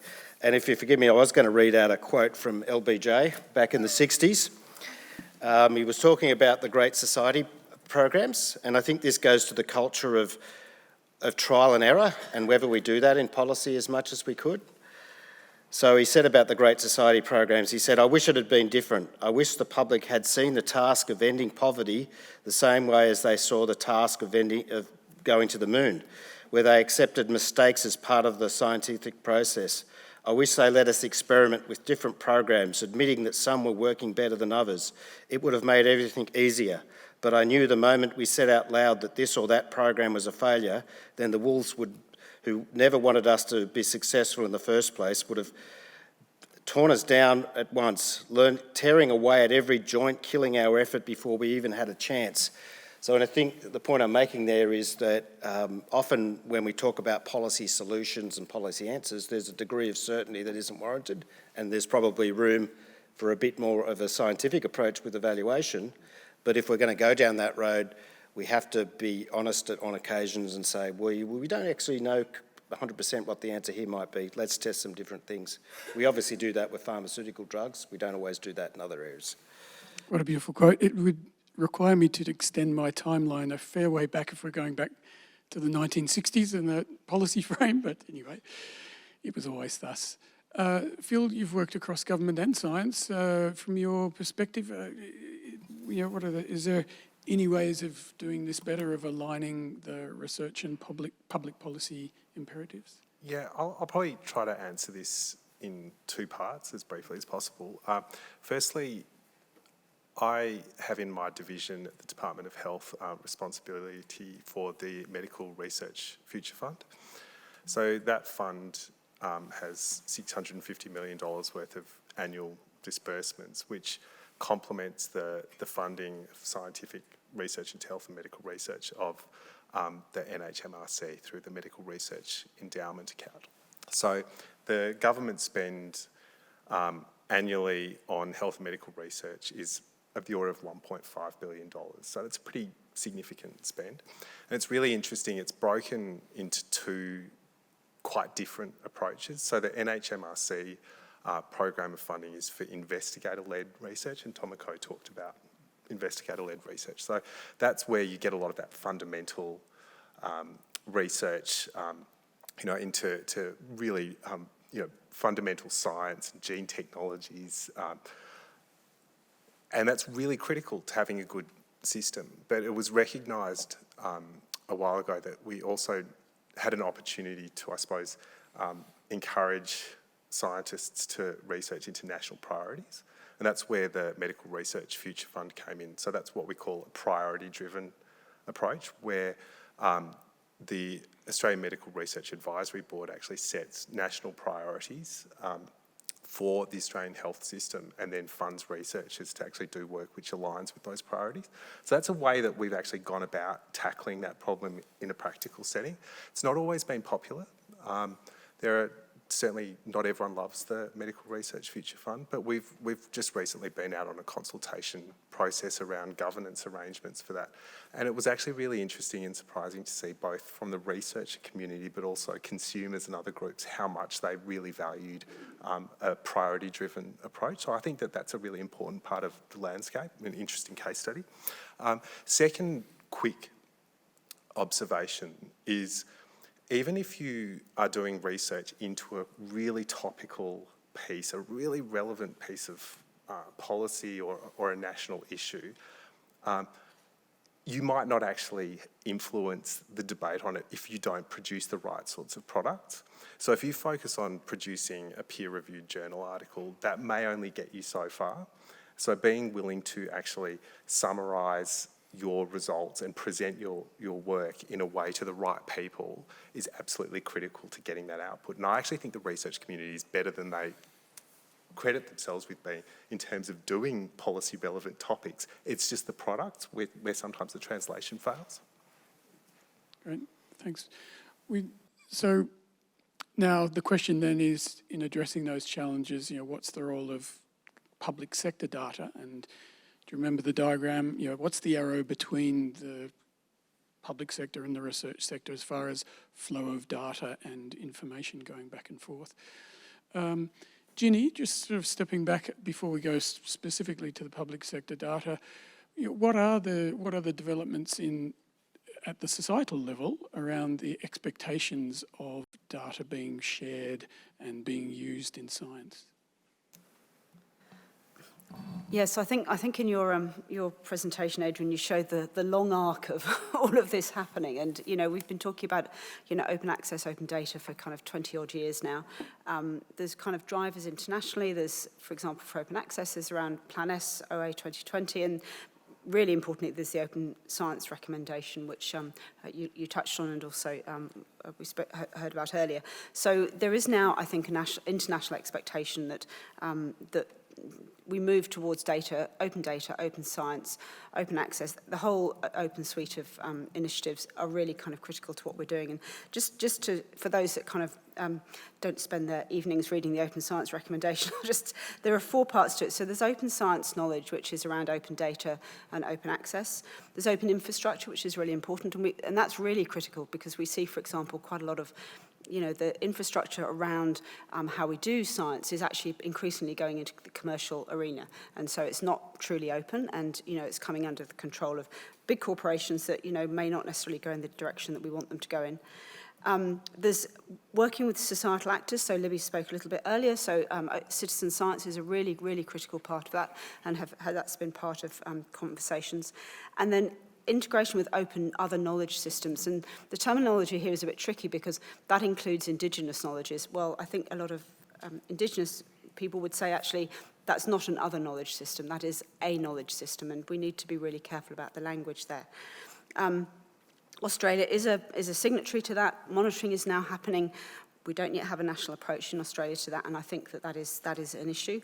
There is an open science network that Open Access Australasia, ARDC, and CALL, the Council of Australian University Librarians, are trying to pull together. But I think there's a real need to kind of approach it as a system level.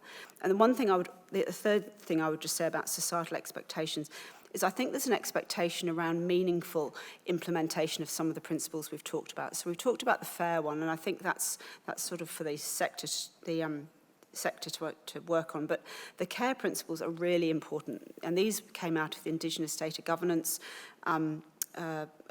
group, and it's collective benefit, authority to control, ethics, and respect. And without having those voices constantly in the room when we're talking about these principles, I think there is no meaningful engagement. So I think that increasingly, particularly in Australia, is something that we should be fully aware of. And I think for data, there's an opportunity right now to do that. Thanks. Then, Tomoko, you're at the coalface doing research. Can you just give us at least an example or just a picture of how does your research depend on access to public sector information? Okay, I'd like to give one example, which is about the health and care workforce planning, which is one of Australia's national policy priority. With this, our work depends on expertise and information coming from 3 sectors. One about publicly available government data, so data access and capability, research insight, and years of accumulated knowledge base in multiple different areas, and also obviously public service capabilities and driving changes to health workforce, the way in which people work and care for people. In terms of data access, this is a real challenging one. Health workforce planning requires Australia to know what is the supply of health and care workforce, like how many people and where do they work, what kind of professions do they have. It's also about demand for healthcare that is changing across time. Recently, the most recent intergenerational report came out, and in it, basically, it said Australia will be bigger and older and sicker in next decades. So we need to be able to shoot for moving targets. So it requires a lot of data capability and nuanced ways to deal with data. It is also about service utilization, which will also change with the population demography, as well as expectation from people to be cared for in certain ways. My work crosses a lot with First Nations health. So Australia is a nation that has 65,000 years of history of Aboriginal Torres Strait Islander people, plus new people like myself who come from Asia, who have a different patient model and the way expectancy to be cared for. We also need to think about health needs. Not just demand, but like what are the unmet needs of health in different geographical areas in Australia? This is like a most difficult area to get into, but clearly the most important. So to do this work, we need to get data about nationally registered health professionals, which are like doctors, nurses, and psychologists. And this is owned or regulated by APRA, so Australian Health Practitioner Regulatory Agency. We need MBS data about service utilization. The Department of Health is a data steward for this. We need admitted patient data and emergency data, which are hospital data. In Australia, hospitals are run by states and territories, so we need to work with the jurisdictions. AIHW runs Australian Burden of Disease Study, so we will be working with AIHW, James's area, in terms of receiving data about health need of different geographical areas. Australian health workforce is quite a bit foreign trained professionals, so we will be looking into migration data. And where there is no data about health occupations, so for example, social worker, physiotherapists, for example, are not nationally regulated, so they're not going to be in APRA data. So we will be looking into census data, which is managed by ABS. There's many other examples like this. So for us to get all of this data, work with all of the knowledge base is a complex task, but the reward is really amazing. Australia now have, I don't know, like 20 strategies about health workforce. And in other areas, it's probably like teacher workforce, scientist workforce, plans that calls for so many more professionals in this area of work. So the reward is big, but the challenge is also very big. Thank you. Tomoko, thank you for summarising your decades of work in and years of data preparation. Mark, from your point of view, with the availability of data or the potential availability of data, is the research sector looking at things differently? Are there new types of research that are emerging based on the availability of data? I think there will be. I think if we're talking about public sector data, which is perhaps built off interactions with government services, for instance, collected as a byproduct of government administrative activity and maybe combined with data from service providers and so on, it has the potential to create significant new opportunities for researchers. We saw in Australia when we first started to have very good longitudinal household surveys back in 2000, we saw a transformation in the capability of Australian researchers to work with longitudinal survey data as opposed to cross-sectional survey data, for instance. As we move to enduring integrated whole of population data assets, and I've worked with some of these already in different contexts. I think it has the potential to do a number of things. We can possibly start to unlock what a new approach is, at least for some of us, around things like machine learning, predictive analytics for descriptives, for description, for classification, and so on, around public policy problems. But there are real governance and ethical challenges associated with some of these things. It will also change, I think, the way many of us think about analysis in terms of our capacity to actually talk about whole populations with a degree of certainty and to drill down into very, very specific small cohorts and subgroups, vulnerable populations, marginalised populations.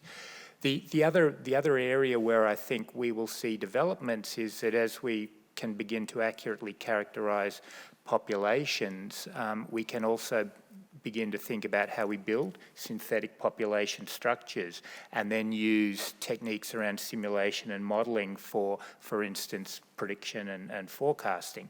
And those will be new sorts of methods that are kicking in. And there are already examples where some of this work is happening, including really innovative examples where researchers are working, for instance, with Indigenous communities in order to take traditional Indigenous knowledge around, say, land management practices, use those to characterise populations, combine that with other data, and then potentially use that as a basis for modelling and simulation so that you can understand, for instance, the impact of different kinds of Indigenous knowledge practices around land and water management and the consequences for environment. So I think there's a whole lot of really interesting possibilities like that will come about.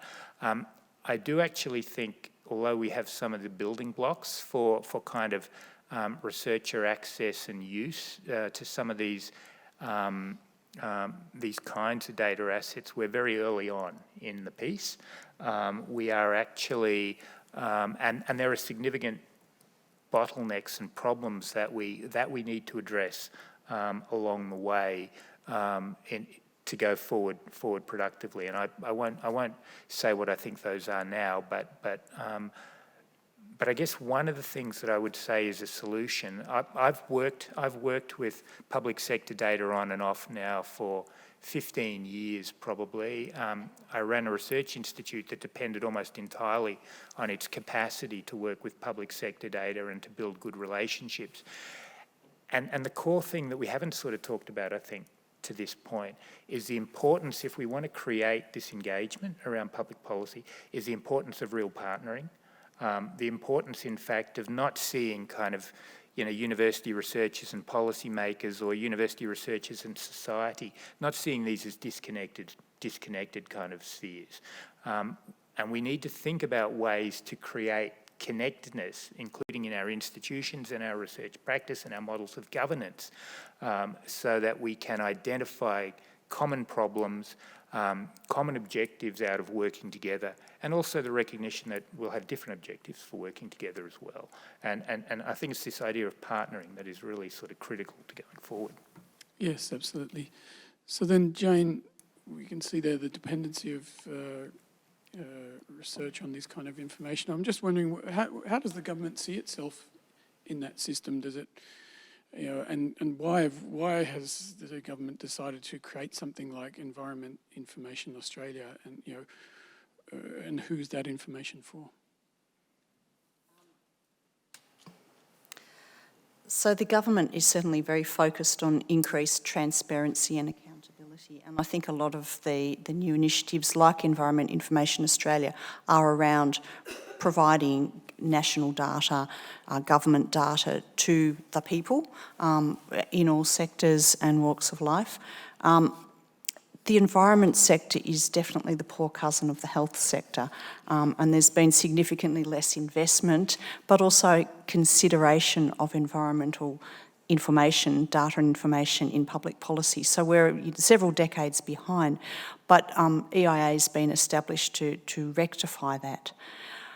It also comes at a time when social licence to operate and environmental responsibility is a very, very big driver for businesses.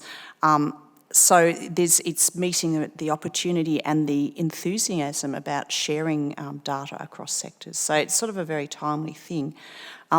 The role of government is to fill the gaps where there's market failure. And I think, again, whilst there's a lot of enthusiasm within any sector you talk to about environmental protection and repair and sharing data, but we currently lack the mechanisms to do that. And I suspect this is a path that's been long trodden in the health sector and other more well-resourced sectors. But in EIA's case, I think the real opportunity is to provide the frameworks and the standards that actually enable data sharing. So government's never going to be the only holder of data, but by making it possible to have that interoperable and shareable, then the magic will happen. And I think that's where Environment Information Australia will ultimately have a legislated mandate to improve the availability and access to quality and authoritative data, and will do that with respecting the care and fair principles, with a vision to have that data ultimately underpin repeated government reporting on the state of the environment, which is what we haven't really been able to do until now. So Matthew, as the rich cousin, the AIH Act, it's actually your role to disseminate data, etc. But I understand, from your website, what have I got here? To provide meaningful information and statistics for the benefit of the Australian people.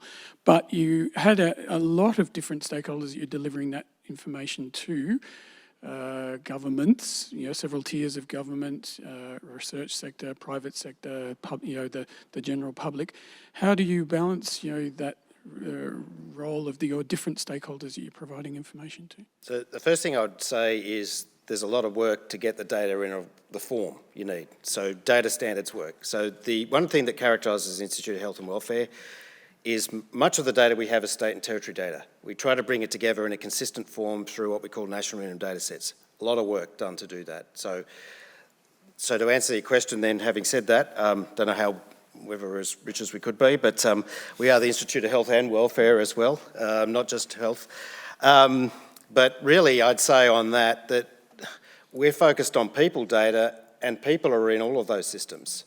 And you want to be able to look across, which is what a lot of the work around data linkages on. Okay, so to answer your question, in terms of most of our materials on publicly available on our website, we've transformed that a lot in the last few years.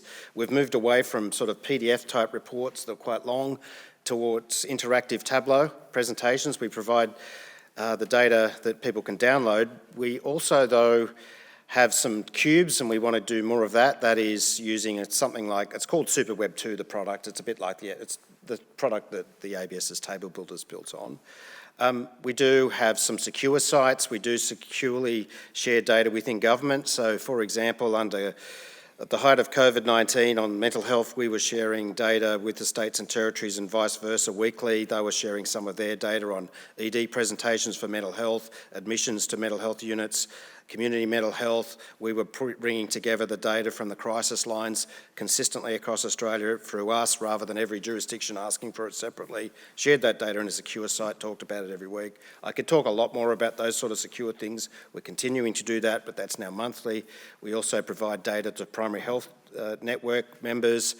For example, the mental health service planning framework, that's available in a secure site where they can go and get that data. The other end of it, of course, and this is where there's a lot of focus going forward, which is the access to linked data, which we make available through secure environments. We often support a lot of medical and other research through that. We do the linkage, and then the researchers will go and analyse that data, and often that's very impactful. But we're also now moving towards more enduring linked data assets, as Mark mentioned. There's a few things I'll mention there. The National Disability Data Asset, which is something we're working with the ABS on, the states and territories with as well. And that's meant to lead to, that'll be the first asset under what's called the Australian National Data Integration Infrastructure, ANDI, because the whole idea here is that we haven't been integrating public sector data at scale across the states and the Commonwealth. And the problem when you don't do that is you don't really understand service systems well until you do, because if you take the health system, much of it's delivered by the states, some by the Commonwealth or funded by the Commonwealth. So how do people traverse those systems? How do individuals move through? And how do you follow their pathways? That's why linked data is so important. We built recently, a few years ago, we built what's called the National Integrated Health Services Information Analysis Asset, an ECAA. That's an enduring linkage, where we've linked the MBS data, the PBS data, hospital data, aged care data, mortality data, and we're adding more data to that, and we're going to think of it as more of a linkage system that'll feed into the ANDI. But we're just about to open that out to researchers. Some of the challenges around that are the cost models. We've built a COVID register with MRFM funding, actually, from Philip's area. It's got 6 million COVID cases. Researchers are already accessing that. Insecure environments. But I think that's the really exciting future, at least in part. We do have some resourcing challenges around that I'll leave there. We also do work with NGOs. We collect some NGO data, homelessness service data. We have some partnerships with particular NGOs, particularly, for example, the Queensland Aboriginal and Islander Health Council. We have exchanges with them. I could go on for an hour, so I'll leave it there. Yes, thank you for summarising a 30-year mission in a couple of sentences. Phil, we've heard from Jane and Matthew there from parts of the government that are actually designed to create information and data. How does it feel from a part of government that's, actually has a day job, another day job to do in policy, Australia's health and ageing system? How does that fit in with then these aspirations around Australian government data strategy and researchers wanting to get access to stuff whilst you've got a health system to run? Yeah. Absolutely, we do have a health system to run, which can be really challenging. I arrived at the Department of Health and Aged Care at the height of the COVID pandemic, and it was a really challenging environment to work in. And I actually went to the department with a challenge to myself to really do better in terms of the way we shared data in the Commonwealth with researchers. So that was something that actually drove me to want to go to the department, because I felt that we had such important data. So absolutely, we actually have a role as a data custodian to provide access to the right people. That's a decision that sits with the department. So we're an important part of the data system. But it can be really challenging when you've got these high pressure pieces going on to actually say, no, I'm going to put aside some resources to help researchers have access to data. It's a hard proposition. It's a hard sell when people are worried about people dying from COVID. So that said, things have calmed down. So I'm really looking forward to, touch wood, having a real opportunity to redouble efforts. I think we have improved a lot over the last couple of years, but we certainly haven't improved enough in terms of provision of access. But I also wanted to put out a challenge back to the university sector and the research sector to make it the case for sharing with them irresistible, right?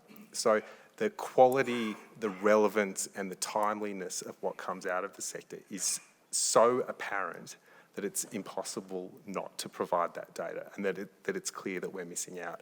So that's something that I really, challenge the sector to work with us to make that happen. Mark talked about partnering. I think we have a great example where that actually worked. So we did some work with the National Centre for Immunisation Research and Surveillance on the efficacy of COVID-19 vaccines in protecting against COVID death, but also its association with all-cause mortality. And that was just such an on-topic piece that it showed clearly, right, these vaccines saved a lot of lives and they weren't killing people like some people had suggested.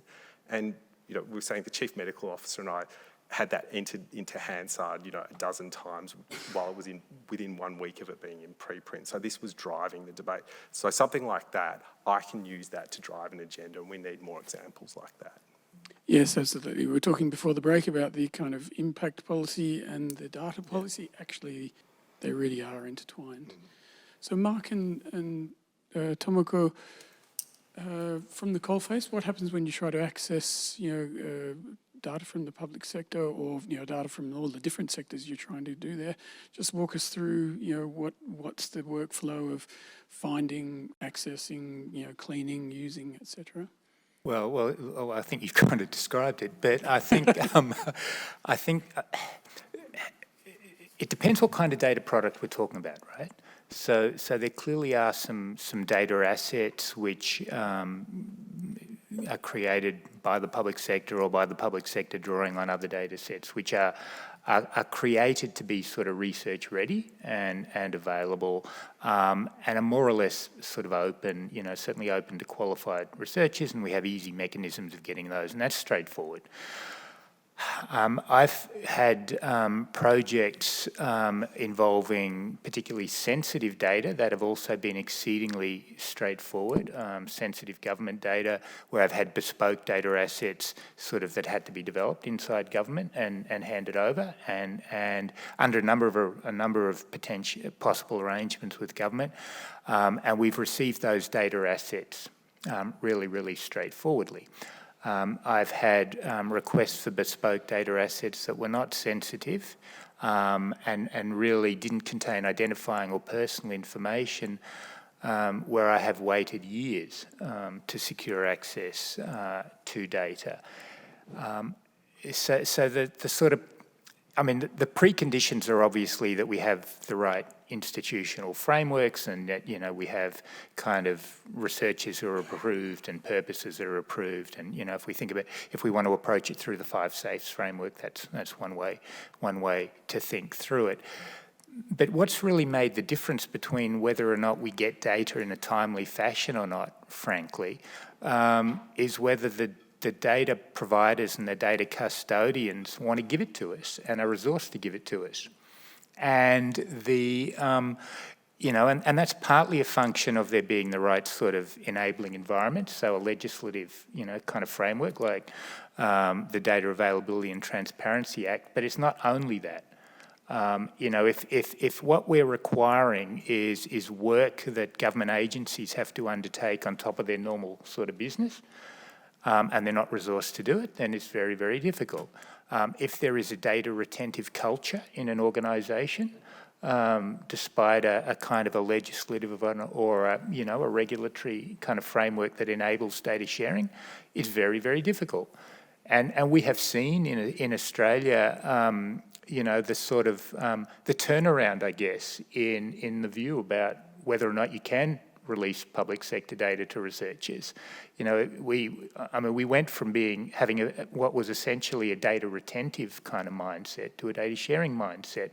And we did that in large part in some of our key organisations with no changes to legislation, you know, but with changes around kind of central players in that process. So this is why I really think that, you know, this idea of partnering, trying to find the kind of the commonality, the mutuality in the work that we do to create a sort of a shared interest in proceeding forward. And you know, Philip described an example of that, you know, with just a minute ago. I mean, researchers have an interest in doing high impact work which is going to make a positive difference in the world, and we also have an interest, frankly, in people paying attention to us and thinking that we're important. You know, it's about creating the conditions that you have trusted relationships between trusted partners organised around kind of coherent, sort of integrated, you know, goals and objectives. And Tomoko, any sort of brief comments on any pain points or when you're actually accessing? I think the pain point's quite clear for most people who are here. It takes time to get joy points. It takes time to get data. It's sort of like running through my mind like nearly all day, every day. And I want to answer this question slightly differently to how Mark really eloquently answered to value add. So there's going to be a technical part to my answer and relational part to my answer. Because I also used to be a public servant, I do understand from the public service side that the capability and capacity to do health data and digital is quite limited given the size of the demand. And this is not something that can be sorted overnight, although now these days there's a lot of investment going on into capability building, which is really fantastic. And people, maybe between the two sectors, the turnover of staff in public service is much quicker, which kind of leads to loss of corporate memory or loss of procedural, like a muscle memory. How do you do data release? And there's lots of layers of decision making that adds to time frame. And my sense is that when I'm talking to senior executives, their risk appetite to engage with risk, manage risk, mitigate against risk is much higher than when I'm talking to operational people whose job it is to make recommendation whether or not to release data. So there's like a difference in temperature. None of these things are in my hand or in anyone's hand to control. So my strategy is to adapt to this inevitable situation we all face. So we do quite a lot with publicly available data. As James was saying, there's lots of data that's being made available so that the data release agencies can do lots for lots of people in systematic way. We also request data well ahead of time or as soon as possible when we are going to be analyzing data. And another excellent situation we currently have is we work with the National Center for Health Workforce Studies, which is a new center at ANU. They have an agreement with ACT Health and also Capital Health Network, which is a PHN of ACT, to do health workforce planning together. And we exchange the data sharing agreement underneath that, which makes data access a lot easier. As Mark was saying and other people also say, partnership is such an important aspect of all of what we do. And I start early in terms of like accessing data. I hire people who have experience and technical skills in analyzing data that I'm going to be wanting to analyze. And I hire people who have relational skills so that when we need to go and negotiate, as Phil was saying, we need to make compelling case to data release agencies, data stewards, that we need this data to be able to do some really public good. And we also do environmental scanning. As I mentioned, there was like an intergenerational report the other day, and also the Department of Health and Aged Care Capability Review report. There's lots of pointers as to what might happen next. I scan environment to find opportunities to do something that's impactful. And I need to do this because I need to be ready to be requesting data so that when we get to do something, we don't start losing the project time while we wait for the data to come through. I think the investigator-led type research trained the university to be able to do excellent, groundbreaking research. But working with the government, oftentimes we have to meet the time frame. So we are working as a project team. So a lot of planning, a lot of anticipation, a lot of negotiating is really important. So you may not have expected this kind of answer, but I think Mark already covered how difficult it is to access data. And I have a sense that you guys already know this, so I might stop there. Thank you. Thanks. So then, look, Jane, Matthew, Phil, from the public sector provider point of view, what are the enablers or obstacles that you're currently facing? And we can stray into our next topic, which was, how to improve those. So I think it was pain points and joy points, perhaps, which are... All right. Apologies, I was keen to jump in. But resources is a big challenge for us. Okay, so there's so much demand. Our funding model is such that about 60% of ours funding is to do specific work. When I speak to our data linkage area, they're just, for want of a better word, smashed. They're so busy, they're so overworked, and they want to help and do as much as they humanly can, but there's a limit. This is why the enduring linked assets are important, because we see that internally, the incentives, right? So you think, okay, I want to do this bit of analysis. Oh, actually, if you use MATTP or if you use the NECI, we can start now, rather than if I do a new linkage project, that might take me a couple of years. Now, that's the idea of the whole Andy, and so that should make things better. There's still going to be the place for the bespoke linkage. We have to charge for unpublished data requests as well. So I think resourcing, because often you're not necessarily funded to provide the support that you'd like to. You do what you can, but it can be challenging. Jane, Phil? I think I'd absolutely agree. I think resourcing's always going to be a challenge, but so is capability too, I think. And one of the challenges that I'm seeing is that making the connection between, fundamentally data's not necessarily terribly sexy. It's not something that's been prioritised in most career paths, and I think there is a role for us to sort of improve that. But also, I don't think public policy is necessarily seen as a nice career destination for digital and data scientists. So I think there's a real challenge there. There's also a cultural challenge as well, that increasingly societally there's an expectation for data at fingertips. But I think in terms of the the machinery of government, there hasn't been a strong reliance on data in the environment space because it simply hasn't been available. So that's been a real challenge for us. But I think the opportunity is recognising that there is an urgency about this data sharing across sectors, and a real desire to sort of focus on the environment. I think there's the opportunity for us is actually to take the motivation and the capabilities across the different parts and add them together, connect them up, provide the frameworks to make the connections and effectively make a pipeline of data that can serve not just researchers but government and private sector as well. That's a real opportunity for us. I don't think it's what can research do for us or what can we do for researchers. I think it's actually making the whole system work better.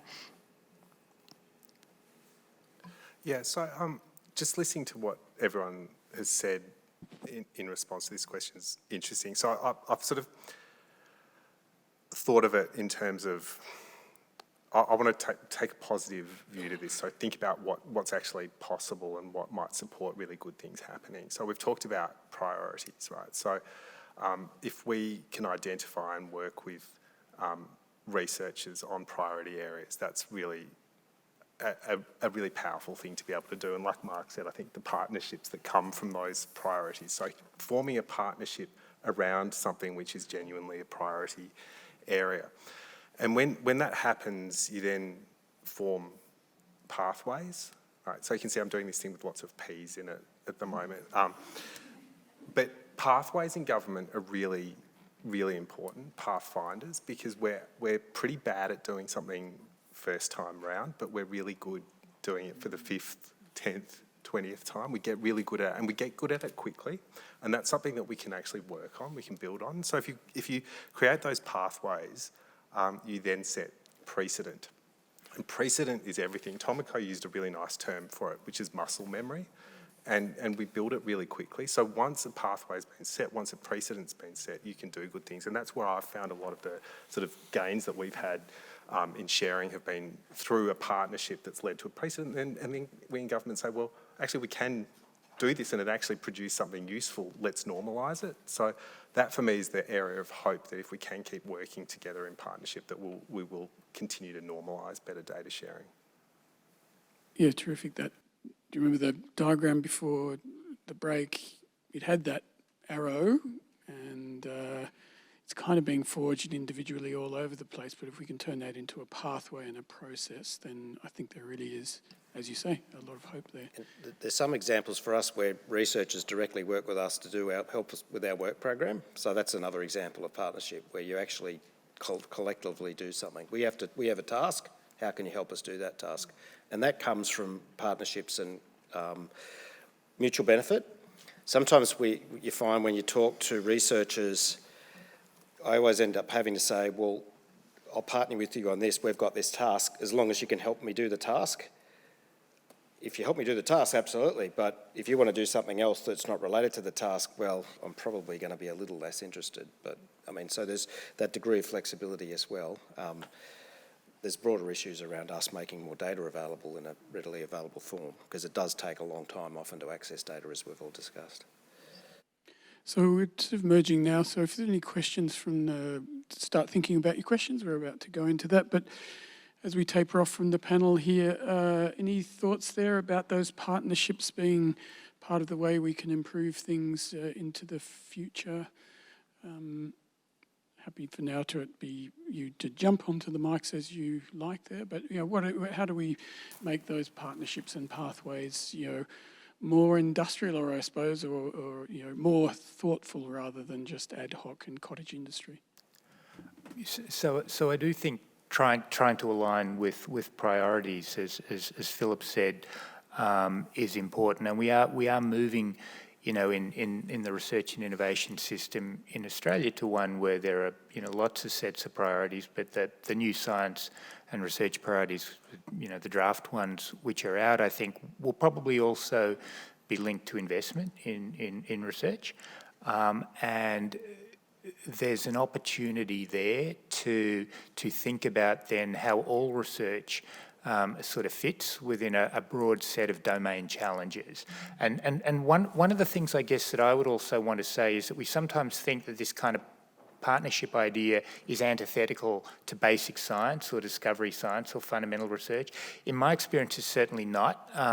You know, in the research institute that I used to direct, we were able to build big basic science research programs. I mean, in the context of the social sciences, big anyway. But by that I mean things like ARC Centres of Excellence, off research partnerships that we had built around government that were really around kind of applied industry-focused research. Because it laid the groundwork for a need to develop certain kinds of catalytic new knowledge. And this was, I think, this is one of the ways in which you can invest, you can get researchers in. So engagement around priorities. I think Simon mentioned, you know, the national research infrastructure that we have in Australia, opportunities to align with things like the Hassan Indigenous Research Data Commons or the thematic data commons, and whether we can build connectedness there to try to create some of the bottlenecks that exist perhaps for AIHW, for instance, around the capacity to make data available. You know, that's an opportunity, I think, that's a concrete way forward. Yes, I think infrastructure lends itself to that long-term creation of a pathway. That what infrastructure is about is something that can be repeatable. So if we've got that on the research side and we can bridge that to the public sector side, I think that's a really hopeful pathway. If you do have questions, start indicating them here and we'll get a microphone to you. So get those up there. Panel, any last thought? Yeah, Jane. Ginny. Sorry, go ahead, Ginny. Yeah. So I was going to respond to Philip's point about making it irresistible. So I think that the irresistibility for the research community is that open data makes a reproducibility that's what makes it happen. You know, we saw, for example, in the COVID pandemic, 2 big papers actually were completely had to be retracted because of a lack of data availability. So I think that's your irresistible for why we need open data across government. And I just think, just to finish up about how we might do this, I think a coordinated approach across government and funders is really important. I think one of the things that is really frustrating for academics is, for example, if you have different policies at funders, different policies within government, that's really challenging for everyone to navigate that. So I'd sort of urge some sort of way forward in that. And just a bit of a plug for the UNESCO Open Science Recommendation. Again, there's a blueprint there. The whole point of the recommendation is that it is a blueprint for governments to follow. And I think, to Philip's point about pathways, you know, there's a route to go down that we could sort of start to use in Australia, I think. Jane, just and very then quickly. We'll go to the questions. Yep. I think picking up on the mention of the national science and research priorities, I think part of the challenge in the past is that there hasn't been a framework to collaborate around. And whilst these are very high level, unpacking them to the level of detail that's specific for different domains and different organisations is going to be really important, because traditionally it's been a very competitive environment, but it's also been an environment where I think it's fair to say many institutions and organisations have been ignorant of the broader landscape that they're operating in. I think that's changing. I think people are in positions of influence are now supporting collaboration. But that needs to be done through a framework, and it needs to be done with awareness of the system. And I think sitting now in the government space, I can really say it's very difficult for government to make sense of all the competition. Much easier for the science and research organisations to come to government as a coalition and present a unified proposition. That's where the big benefits will be. So hunting as a pack, not everyone representing their own objective, their own sort of purpose, and expecting that government can decide, because it's actually a very difficult space. It's a fraught space. Do the hard work and the dirty laundry behind closed doors, and then come to government with a unified proposition. Is that another P? Pack? Yeah. The questions. Where are we there? Louisa? Oh, do you need the microphone? I probably need to keep this one. No, there's a microphone coming from the back there. We had three before. Thanks, Louisa Jorm from University of New South Wales. I wanted to come back to the idea of the sort of partnerships and what form they might take. And perhaps I may have been around for too long, but in my view, the sort of longer term vehicles have actually dried up over the last 10 to 15 years. And so Philip mentioned the National Centre for Immunisation Research and Surveillance.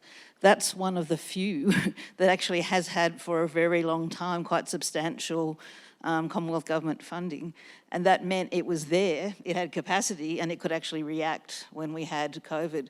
There's quite a lot of other ones that have fallen by the wayside because appetite in government to actually fund these long-term partnerships has, in my view, sort of evaporated. In the past, for example, the AHW had multiple what were called collaborating centres that were within academic institutions. At some point, they took a policy decision that they would no longer support those. So that's one thing. I think I take your challenge, Philip, but if there's not this sort of long-term partnership and capacity and then agility to actually respond to things, it's very hard for groups to suddenly tool up to answer your emerging questions. But one other possible partnership vehicle, which I've had some involvement with recently, is what are called industry PhDs.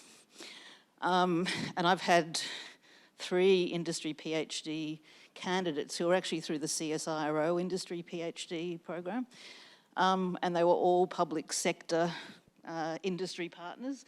But then that program decided they were only going to accept private sector industry partners. And in fact, there's now a new national industry PhD program which does accept anything with an ABN. So that does include public sector as a partner. However, private sector gets more points. So I think perhaps we should be thinking about industry PhDs, and the 3 that I co-supervised were amazingly successful and have led to further work. But a real recognition it's not just about the private sector, because another observation would be we are just pushed and pushed and pushed to commercialise and work with industry, including by the MRFF, while there's not quite the same incentives to work with the public sector. Thanks, Louisa. And I should mention Louisa is a very active member of the National Committee for Data and Science here. Any reflections there? Yes, go ahead, Phil. Yeah, thanks, Louisa.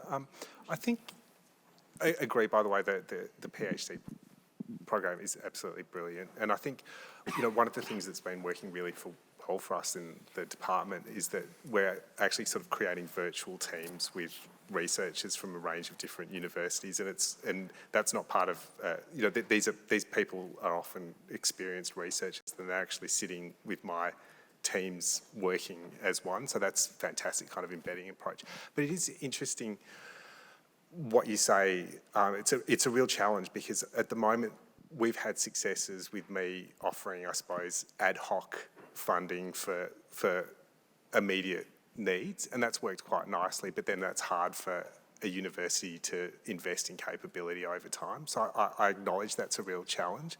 I think, though, we are at the point where I'm seeing a level of interest in academic research that's hitting the mark that's beyond what I've seen in the last 10 years in government. So I think there is an opportunity now through showing the success of some of these admittedly ad hoc shorter term pieces to build that investment. So I'm bringing my optimistic face to the conversation today.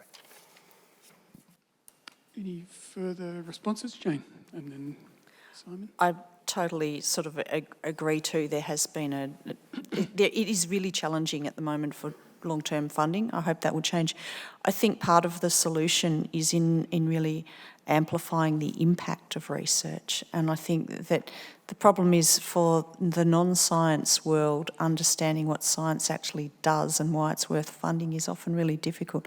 And I know we're all getting a lot cleverer about self-promotion and talking about research. And I think there is, that's a generational change too. But the best example was the upsurge in funding for viral research because of COVID, and I don't think we want another another pandemic. But suddenly that was in the spotlight and was seen to have impact. So I can only say really highlighting the impact of research is a very important part of that puzzle to build the long-term recognition that this is a really important input to society. But it's certainly a big challenge across all the science domains, I think. I'm going to go to a question from Simon. If you have any other questions, can you indicate and we'll get a microphone to you? Yep, Simon. Thanks for that very thoughtful discussion.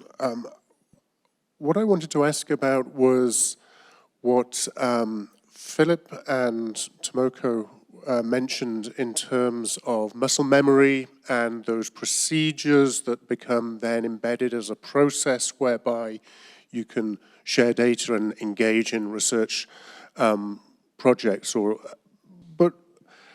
and that resonates. I mean, that makes sense. One can see that happening with, with ongoing research projects.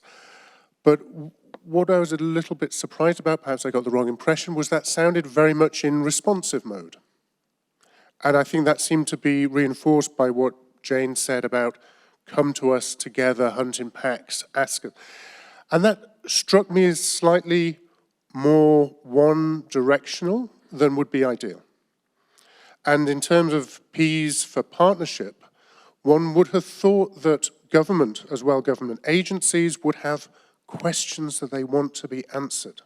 That they'd be thinking, surely we have an issue here. We know we have data assets. We know we have challenges. Surely there's a research community which can partner with us in helping us understand how we direct our resources best, how we get better impact. And is there, so perhaps I got the wrong impression that it's just in responsive mode, but is there a framework whereby there can be a partnership between government and the questions it wants to answer? I'm not talking about the strategic sort of priorities, but about the specific, how do we do things better? How do we have more impact? How can we articulate the evidence in relation to that? Does such a framework exist? When we talk about transdisciplinary research, it's not just about citizens and end users that we're talking about, it's also about government and government agencies as well. Any thoughts or response to that?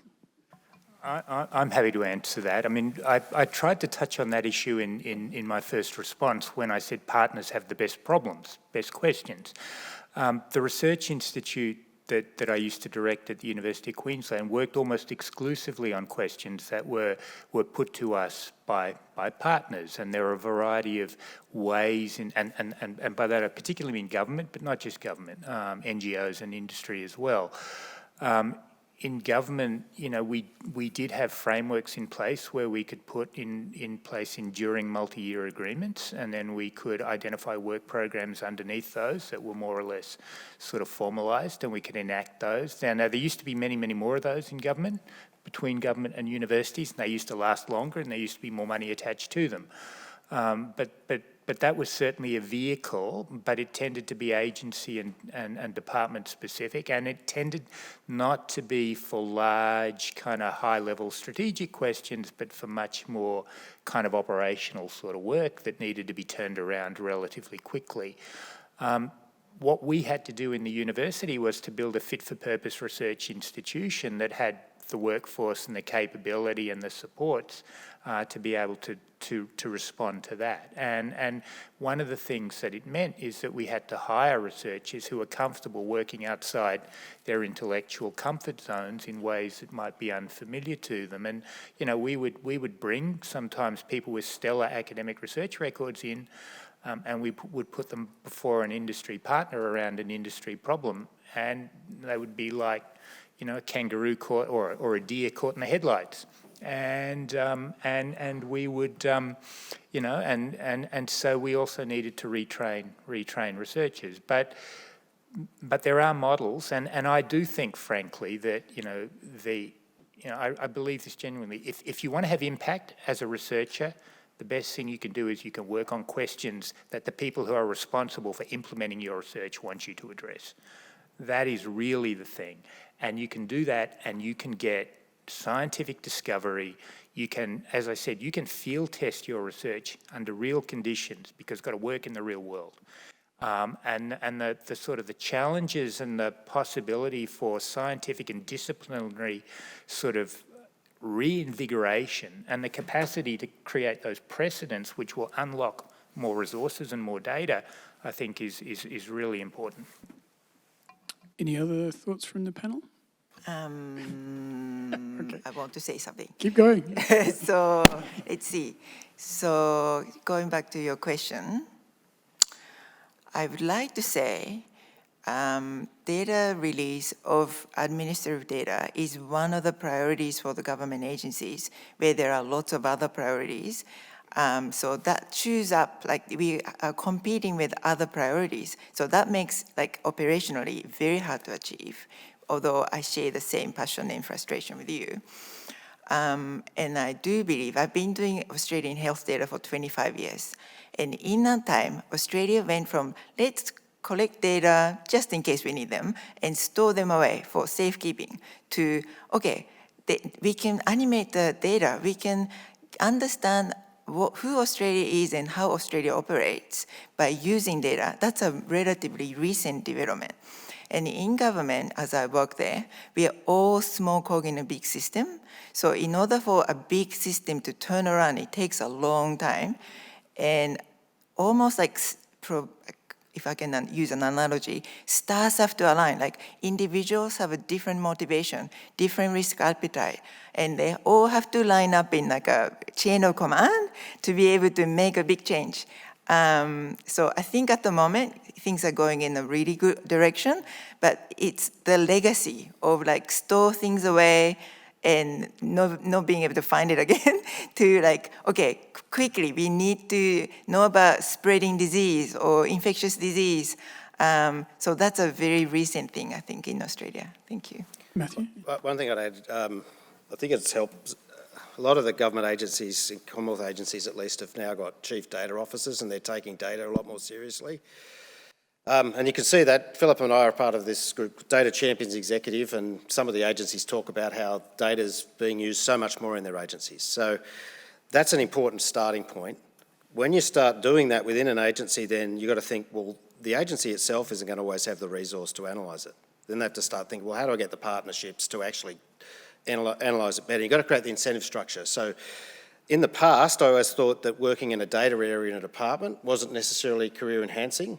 I think it's changed, okay? So, and then if you can say, well, I actually partnered with these academic researchers and they got this fantastic insight, well, you know, I think there's a real opportunity for a virtuous circle. But it first comes down to how much the agency itself is using their own data, how much do they value evidence. The reason I read out the LBJ quote is I don't think some of the public discourse is based on evidence often. It's just, or it's based on a perception that we know a lot more than we really do. That's why Andrew Lee's trying to promote, you know, greater evaluation. That's another area where, you know, if evaluation starts really taking off, we are going to need more rigorous evaluations. Researchers are going to have to help. We're not going to have enough people within agencies to do it, and the consulting firms are probably not going to meet the requirements. Jane? It's a really good question, and the government can and does speak and commission work from the research sector on an as-needs basis, and it tends to be a bit ad hoc in my experience. There are two really big challenges. One is the timeframes in which often advice is required. You know, we can have a minister saying, I want an answer in 2 hours, and that's actually the sort of environment that we're operating in. It's not conducive to research. The other challenge is to stand up and say, I think this, in the absence of conclusive evidence and in the timeframes that are needed. Actually, many researchers aren't comfortable doing that. So I think we've actually got a challenge in that societally we love science, we like the credibility of science, but we don't really want to allow for the timeframes and the scientific process to get to the answers. And I think that's why sometimes science and research doesn't have a role to play, and public sector has to rely on published work, or unfortunately the networks that they have. And there is and back to my comments around we need to be better at collaborating. We don't know what we don't know, and across, you know, if a public servant wants to find out about something, they will probably follow the same pathway that they did last time because they know that person, they know they're helpful. For researchers to understand who the other relevant players are in the system across science organisations, government and private sector, they don't necessarily know who to talk to either. So we almost need an encyclopedia of who's doing what where, and it'll have to be multidimensional and updated every day. But it's a real challenge in people default to the systems that they know. So I don't have an answer for that, but I think we all need to be better networked to understand the skill sets that are available to respond to those quick needs, but also invest in the longer term research. We're running up against time here. Can I go to the next question? Do you need Steve and then Kylie, and then we're going to be over time already. Just picking up on two themes that have come through here. One is about not having enough resources, and essentially it's dollars, but actually it's humans, is my assumption that's there. The second point was around timeliness. So, universities don't move quickly, but one part of, from the point of view of the academic community, the timeliness in getting access to data then impacts upon there. I'm not sure if this is entirely possible. One of the places where there is, in a sense, human resources but not dollar resources in the university sector, we actually train a lot of the workforce that go into the government sector and so forth. So one other one, and we've been, in the NCREST program, it's over talking about sort of the workforce responsible for managing, supporting data that's there. Is this, aside from the research outcomes, collaborate and partnership that Mark talks about, but is that another space to actually look at things like embedding people inside, not to produce the research at the output at the end, that's an important part of it, but actually working a little bit further back in the process, things like, so you're building sort of a data enhanced workforce that's already collaborating, which should streamline that process later. That's just a thought there. Is it okay if we take that as a comment, Steve? Just because we're getting... I want to say something. Oh, sorry, so Steve, when are you going to send me one of your people? Data governance people. To be fair, I do quite, so we have a sort of a pseudo version of this fairly regularly, but I say, again, a more broader partnership and possibly looking at a workforce model might be a way of thinking about that. Absolutely. Yeah. Kylie, and then we'll be wrapping up. Okay, so I'm Kylie Brass, Policy Director at the Australian Academy of the Humanities. My question's around, I guess it's picking up on what everyone's been talking about in a way, and Simon's question that was directed really at Jane. I think the onus is on both sides of the picture, isn't it? So research has to stand up and consortia need to be developed, because otherwise it's just a whole bunch of noise out there, isn't it? And I guess what I'm wondering about as well is that presumably you're dealing with your, teams, your data teams are dealing with individual requests, duplicate requests, day in, day out, day in, day out. So how can we, I guess, scale up? And at what scale do we need to be working on some fronts? And I imagine that Tomoko and Mark's work, that's been brilliant work at institutional level, but, where does it need to be multi-institutional level, or where does it need to be national level? And what are the kind of ways in which we can interface around those things? In my world, it's oftentimes in the humanities, say, working with cultural sector data, cultural collections and whatnot. And, it's individual researchers who are funded through a discovery project, just knocking on the door and, wanting to get access. But where we could be strategic is important. We don't get a sense of what the research priorities are of, say, the GLAM sector, or what, and it might be how we can jointly convene through organisations. Some of it is sitting in an infrastructure space, in the national infrastructure space. But I'm just, my question's around at what scale do we need to operate so that the actual benefits are more distributed and we're not, spending all this effort on, fulfilling data requests on the same thing that. So one example is NCREST funded the PHRN network. That's helped a lot. I mean, our linkage teams are speaking with the state and territorial linkage teams every day, and they're getting a lot better at interoperating. We've got interoperable spines and link maps and all of that. So I think you're right. If you could apply that more generally, what is the data people really want access to? How do we make it happen?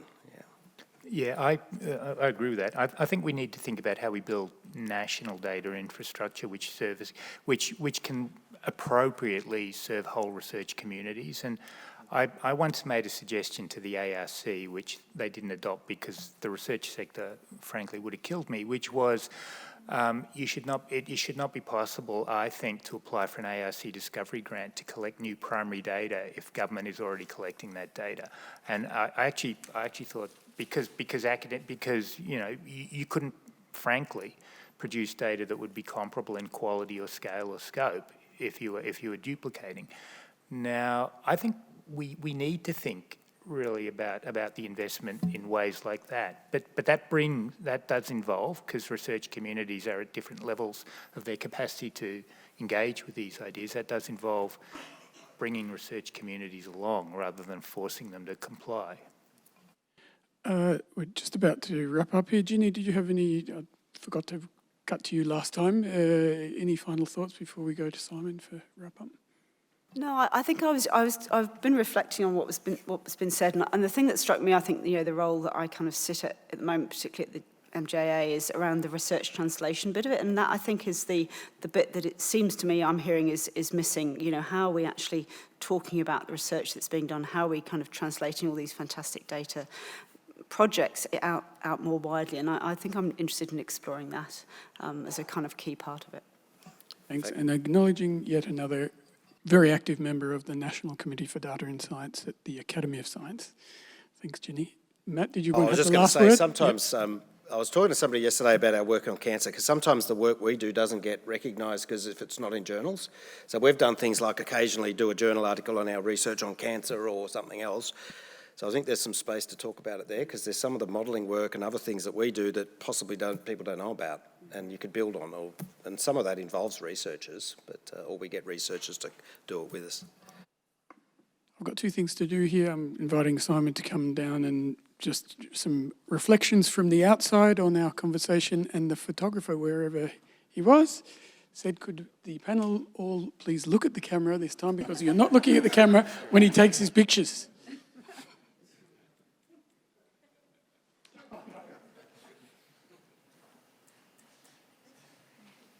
Now, if that didn't interrupt the flow, nothing will.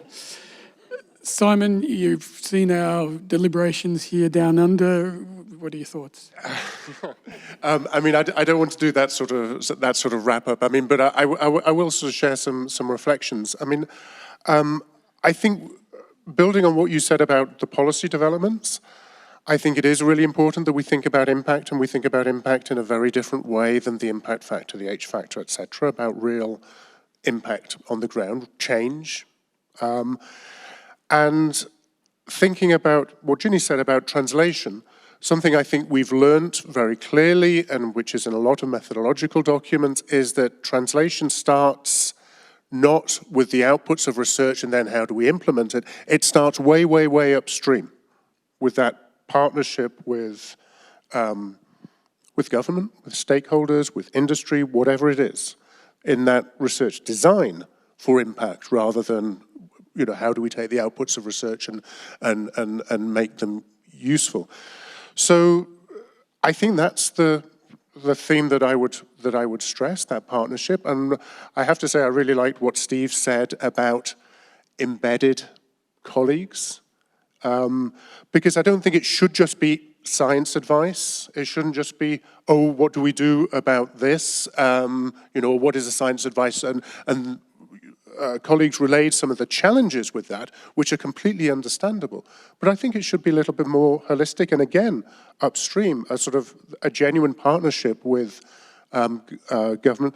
How can we use your data? What are the challenges that we're thinking about in terms of policy? How can we have a genuine partnership between government, which has certain objectives and has to achieve certain things, and with the research community in a more structured, dialogic, embedded way? Thank you very much, Simon. Could you please thank Simon and specifically our panel for the fantastic contributions that they, thank you so much for your time and contributions there. Just before we close the thing, I note Philip loves peas, and that's probably because his name begins with a P, and we've added quite a few there. The ARDC also has quite a penchant for peas, the Planet Research Data Commons and the People Research Data Commons. That's part of Rosie's grand plan there. I'd ask Rosie now to come to the stage to draw the event to a close. Thank you, Rosie.